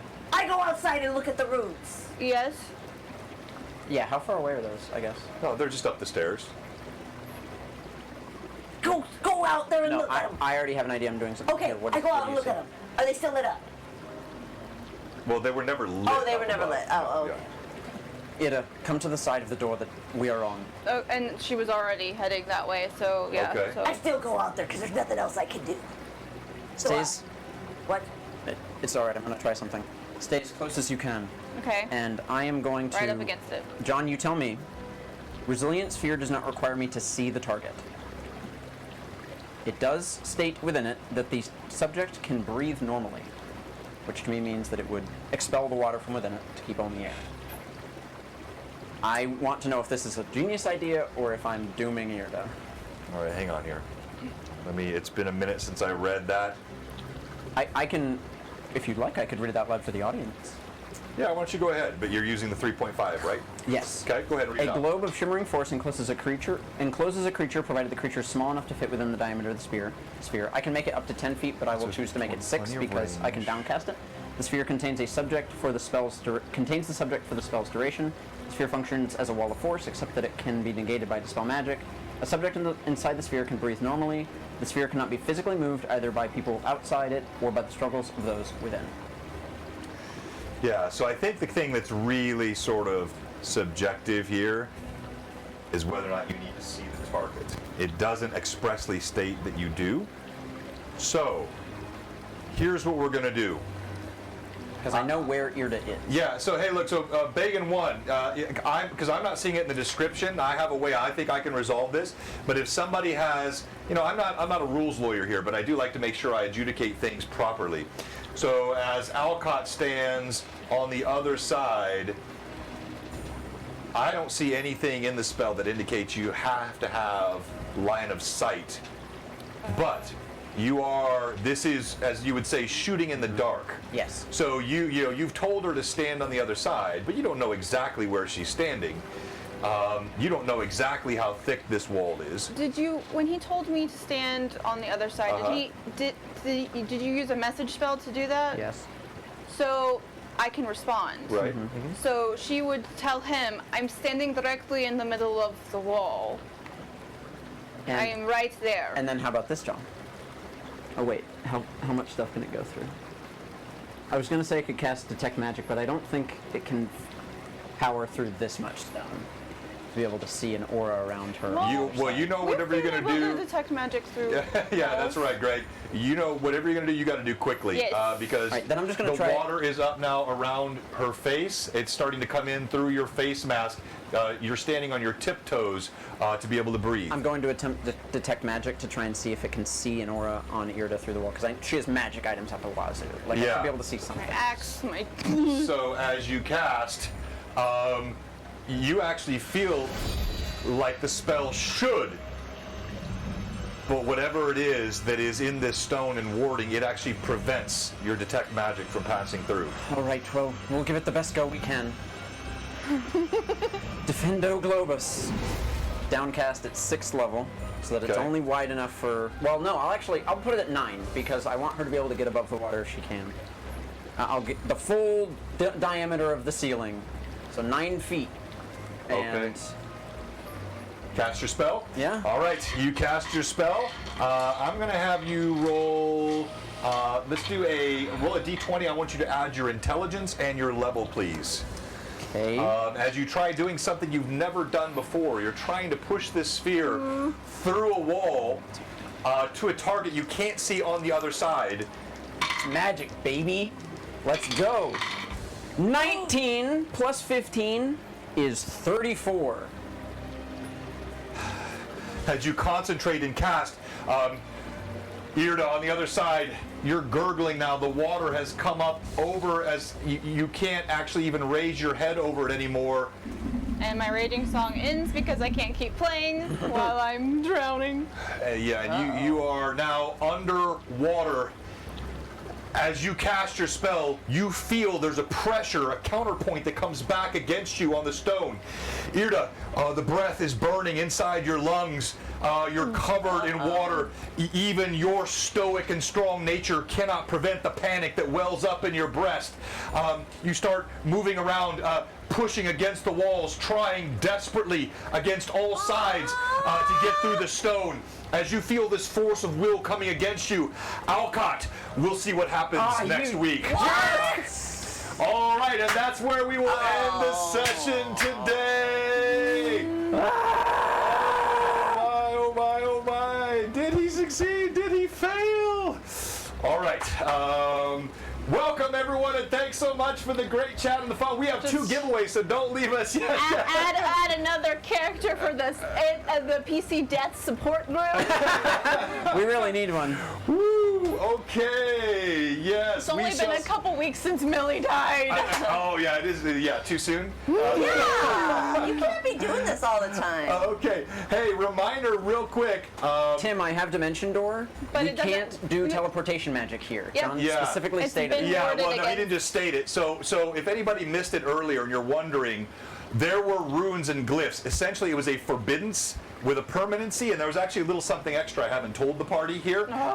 This was Which, a of course. trap. This was a trap that was Yeah, set obviously. by a hunter that knows exactly what his prey is, and they have watched Alcott Dang it. skipping and jumping all over Varisia with his teleport over the past couple of weeks. Yeah. So everything here was intentionally designed, not just by the DM, by a crafty enemy that understands I'm what just he's trying. saying, I did say to throw the string at the thing outside the thing. Very good. Moose, I also don't you think did. Pass Wall would work because he's also stated that Stone Shape wouldn't do anything Yeah, Thessalonian stone. No, but I love what the chat is doing here because you're exactly right. So, This is what my brain was going through. this Thessalonian stone cannot be softened, cannot be shaped, cannot be passed. This is part of the world of Galarian here in this particular game session. We run Greyhawk on Tuesday nights. This is Varisia, Galarian, and Runelords. These stones are from an empire that is 10,000 years old. It's our been string extinct is for 10 gone. centuries. And they had a magic and a skill in shaping of stone that is unlike anything that is known in the world today. These are not cobblestones hewn by smiths or dwarves. This is stone that was poured with a powerful magic that lasted in many cases for 10 eons. And so it belies many of the simple techniques for passage, which is what makes the planar. Exactly, Tim. He is Tim. He has it out for my kid. No, I swear no, look it up. Research Thessalonian stone. Research forbidden. No, this is telling me to research the game outside of the game. I will do it. Yeah. So, all right. So we have 2 giveaways tonight, and it was so exciting to have Johnny Ree on with us for a while as well. Tim's like, I'm not owning this. I'm out.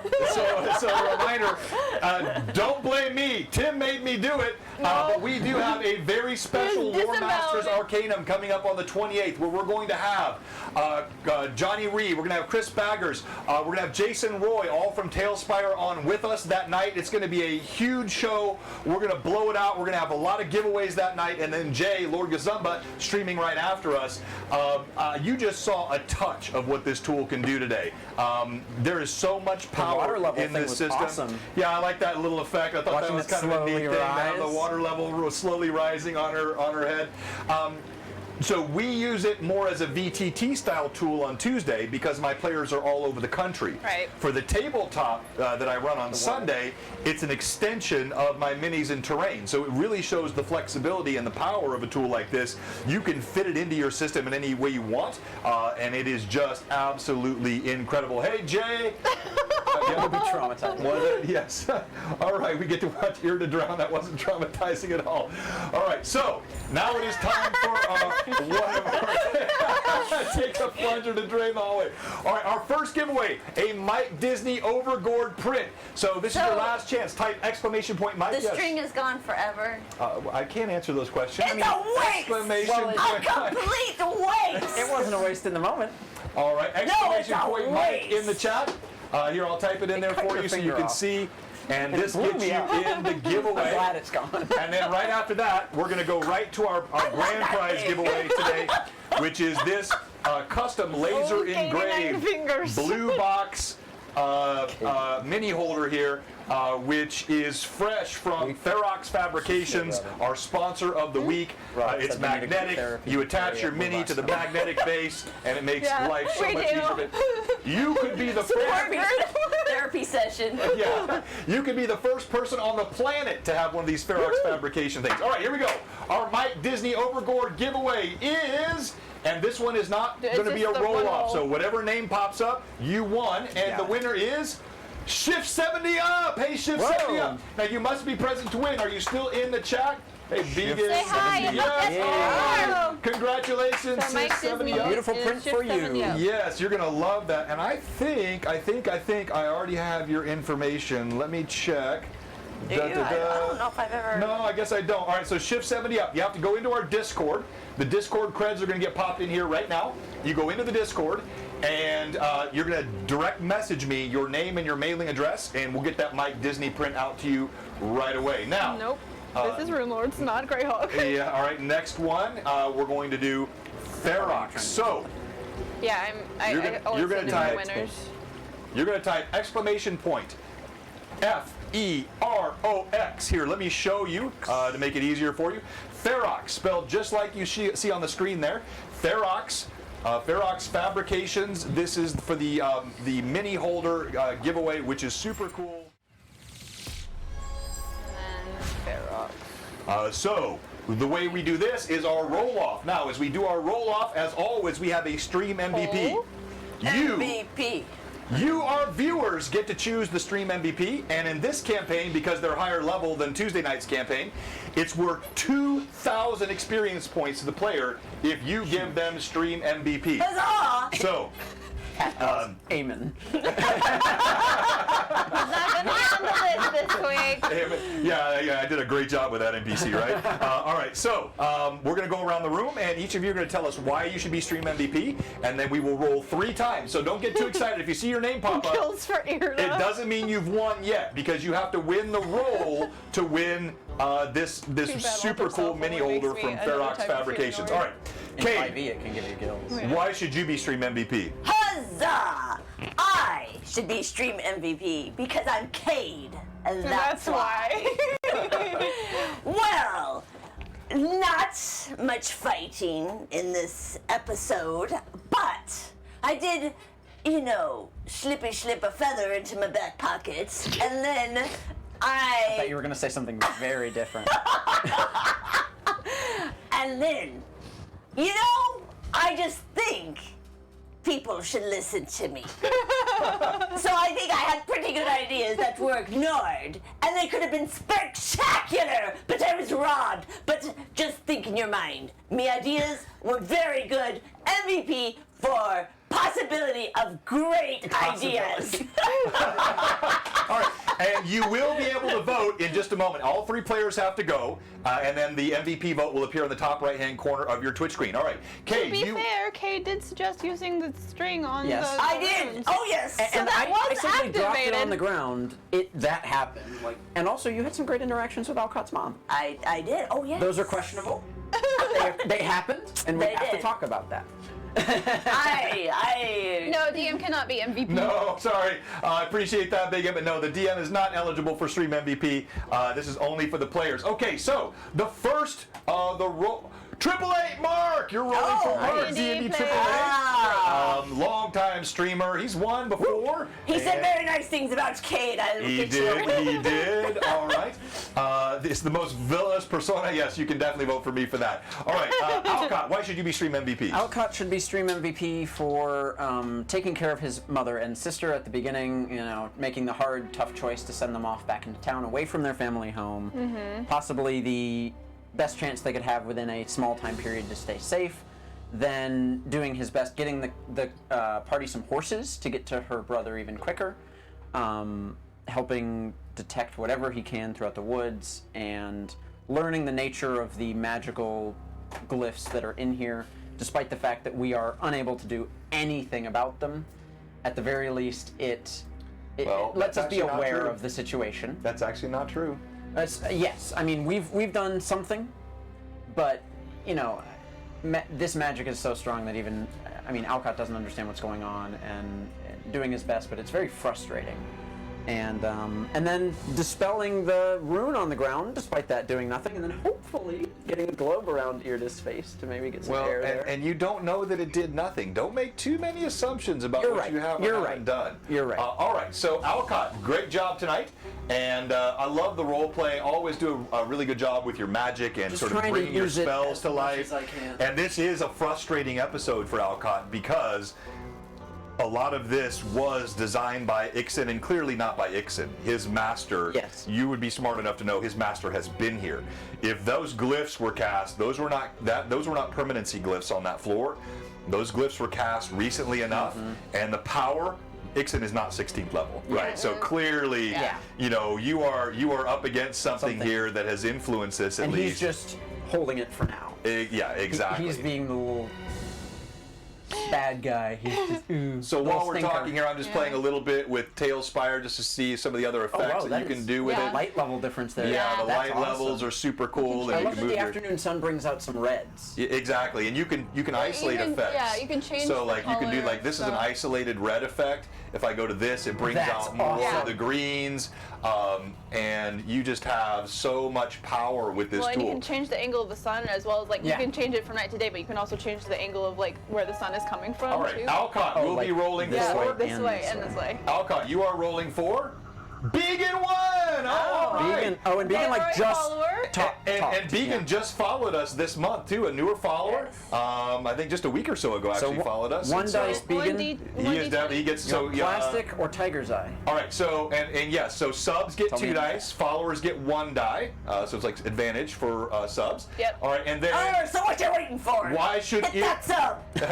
why should Irda be stream MVP? All right. Well, Irda should be stream MVP because it was her idea to send a letter with Alcott's family to make Yes. sure that they were well taken care of back in town, and encourage Cade to be the one to write it because it is his establishment. I am the proprietor. She also asked about horses to get them a little faster. Yes. And was able to fully describe what Thistletop that was to impressive. Alcott. That was impressive. From her memories from months ago, so that perhaps they could try scrying and realize, or not scrying, but teleporting and realize that probably wasn't their best plan for this. Unfortunate. But it was a well-made effort. And then as they were traveling, just keeping an eye out, keeping the path well lit to try to take care of everybody so they weren't getting as many thorns in their legs and feet. The role play, the realization, and Ixen taunting her and trying to not give him the satisfaction at all of any of his words getting to her as much as possible. Have the moment with Alcott when she broke down a little bit, realizing how dire the situation is. Yeah, I thought that was fantastic roleplay, by the way. Really well done. Thank you. And then just being determined that it's time for Ixen to end his reign of terror upon everybody, and a little bit of the rashness of where she was before, but specifically driven by her need to both protect her brother, but also to stop Ixen, leading her into the current predicament that she finds herself in. But that is very much not out of character for who she is. She's determined to destroy whatever evil she can, and Ixen being the primary target for a while now. No, and I like the way you sort of the role play of the realization, that Ixen was able to, he really stumbled upon your twin brother, not knowing you had a twin by virtue of having the 'Cause tissue and the samples from She her. never explicitly told him what sibling she was missing. No, so as what happened was, as he was casting against that, the twin was so close to you as a twin, that's when he realized that there was a link here that surprised him. And I love the way you role played that. That was so much fun. All right, so you are rolling for Mymorph. Mymorph, you still on, Captain? Always a regular viewer. Always Aye, aye, Captain, on. where are ya? I bet he is. He's almost always on. Now get ready to roll, and the poll's going up There now. he is. Okay, poll is All right, up the now. poll is up. Vote for your stream MVP. We're going to get ready to roll. We're going to do the old school D20 rolls here. Subs get 2 dice, followers get 1 die, and oh, by the way, we have a question for you. If you're watching tonight, and you like drama, you like great role play, you like great role players, you like DMs that find devious things to do to those players, you like great tools, you like 4K cameras and cool ambient sounds and lighting, and you like cool tools like Tailspire, and you haven't followed us yet, or if you're a follower and you haven't subbed, or if you're a sub and your sub is expired and you haven't resubbed, we have one question for you. What are you doing? Come on, give us a follow, give us a sub here, Run and for votes! let's Run start. for votes! Let's start rolling. Go ahead, Cade. Oh, Tell I'm us who going you're to rolling roll. for, and give us your roll. Oh, I'm rolling for D&T 888. Here we go, Mark. 15. A 15. Hey, there's only 3 people to roll against today. That's a good roll. Yeah. All right, tell us who you're rolling for. and give us your roll. no. Vegan 1. Last 2 times I've rolled. Reminder, this is for He our only gets sponsor, one. Ferox Fabrications. Super cool blue box laser engraved Cool. mini holder. Sorry, Vegan. Come back next week. I don't see it too. It's a 2. It's a 2?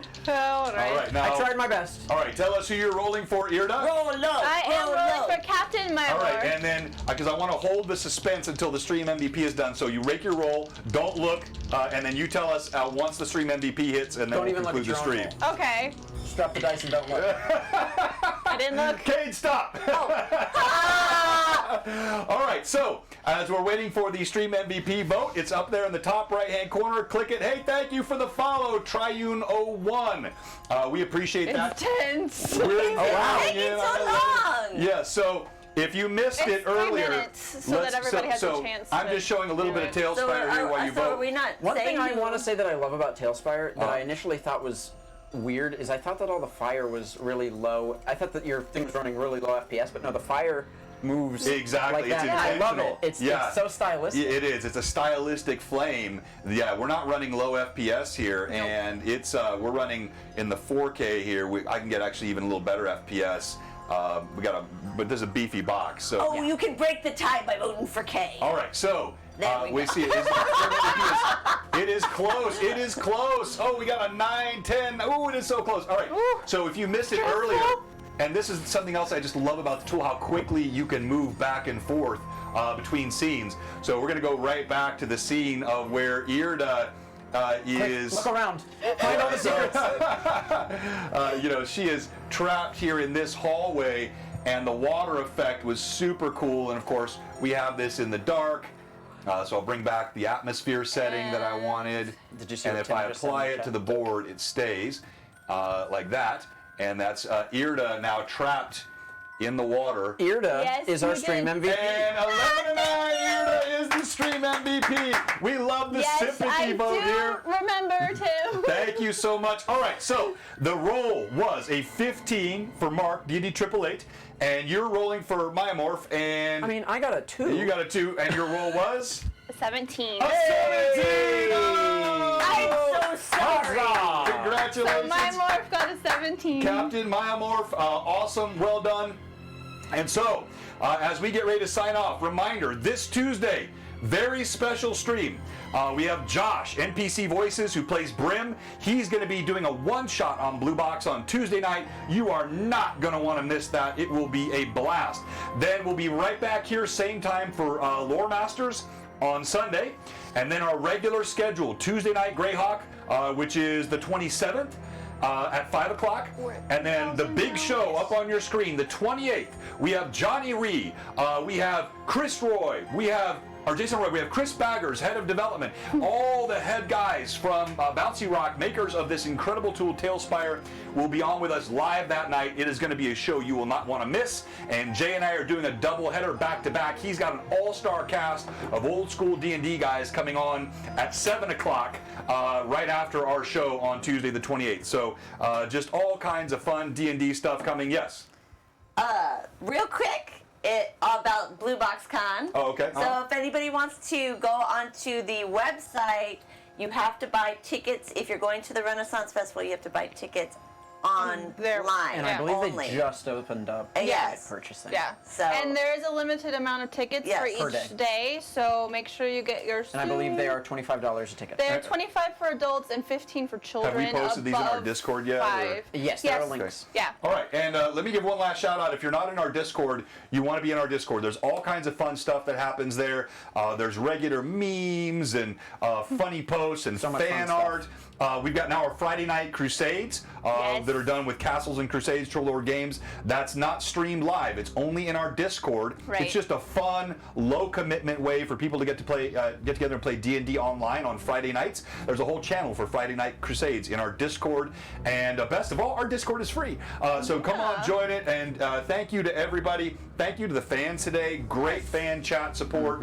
Always. Really fun role play today, guys. We didn't get most of my table uncovered. word, but you know that's always the case. Hey, you locked us in a room and tried to drown us. So whose fault is it, really? That's a good point. That's a good point. Locked us. So again, bravo! Thank you to all of our fans. Thank you to all the players.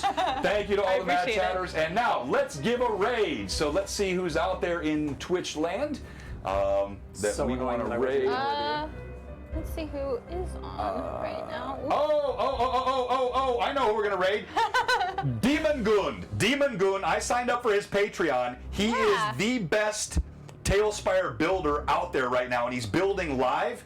He's got a great Patreon. I'm going to play some of his stuff again here in a couple of days when I get back. You're going to see there is some absolutely sick builds he's doing with Tailspire, and you are going to want to check this out. So we're going to raid Demon Gun right now, and he's going to love. He's got 2 people in there right now, and he's going to get a lot more here in a second. So pop in, check out what he's building. You will like it. Give him a follow. And again, from Blue Box, thank you all. Thank you for taking your Sunday afternoon with us. Thank you for cheering for us. Thank you for watching our show.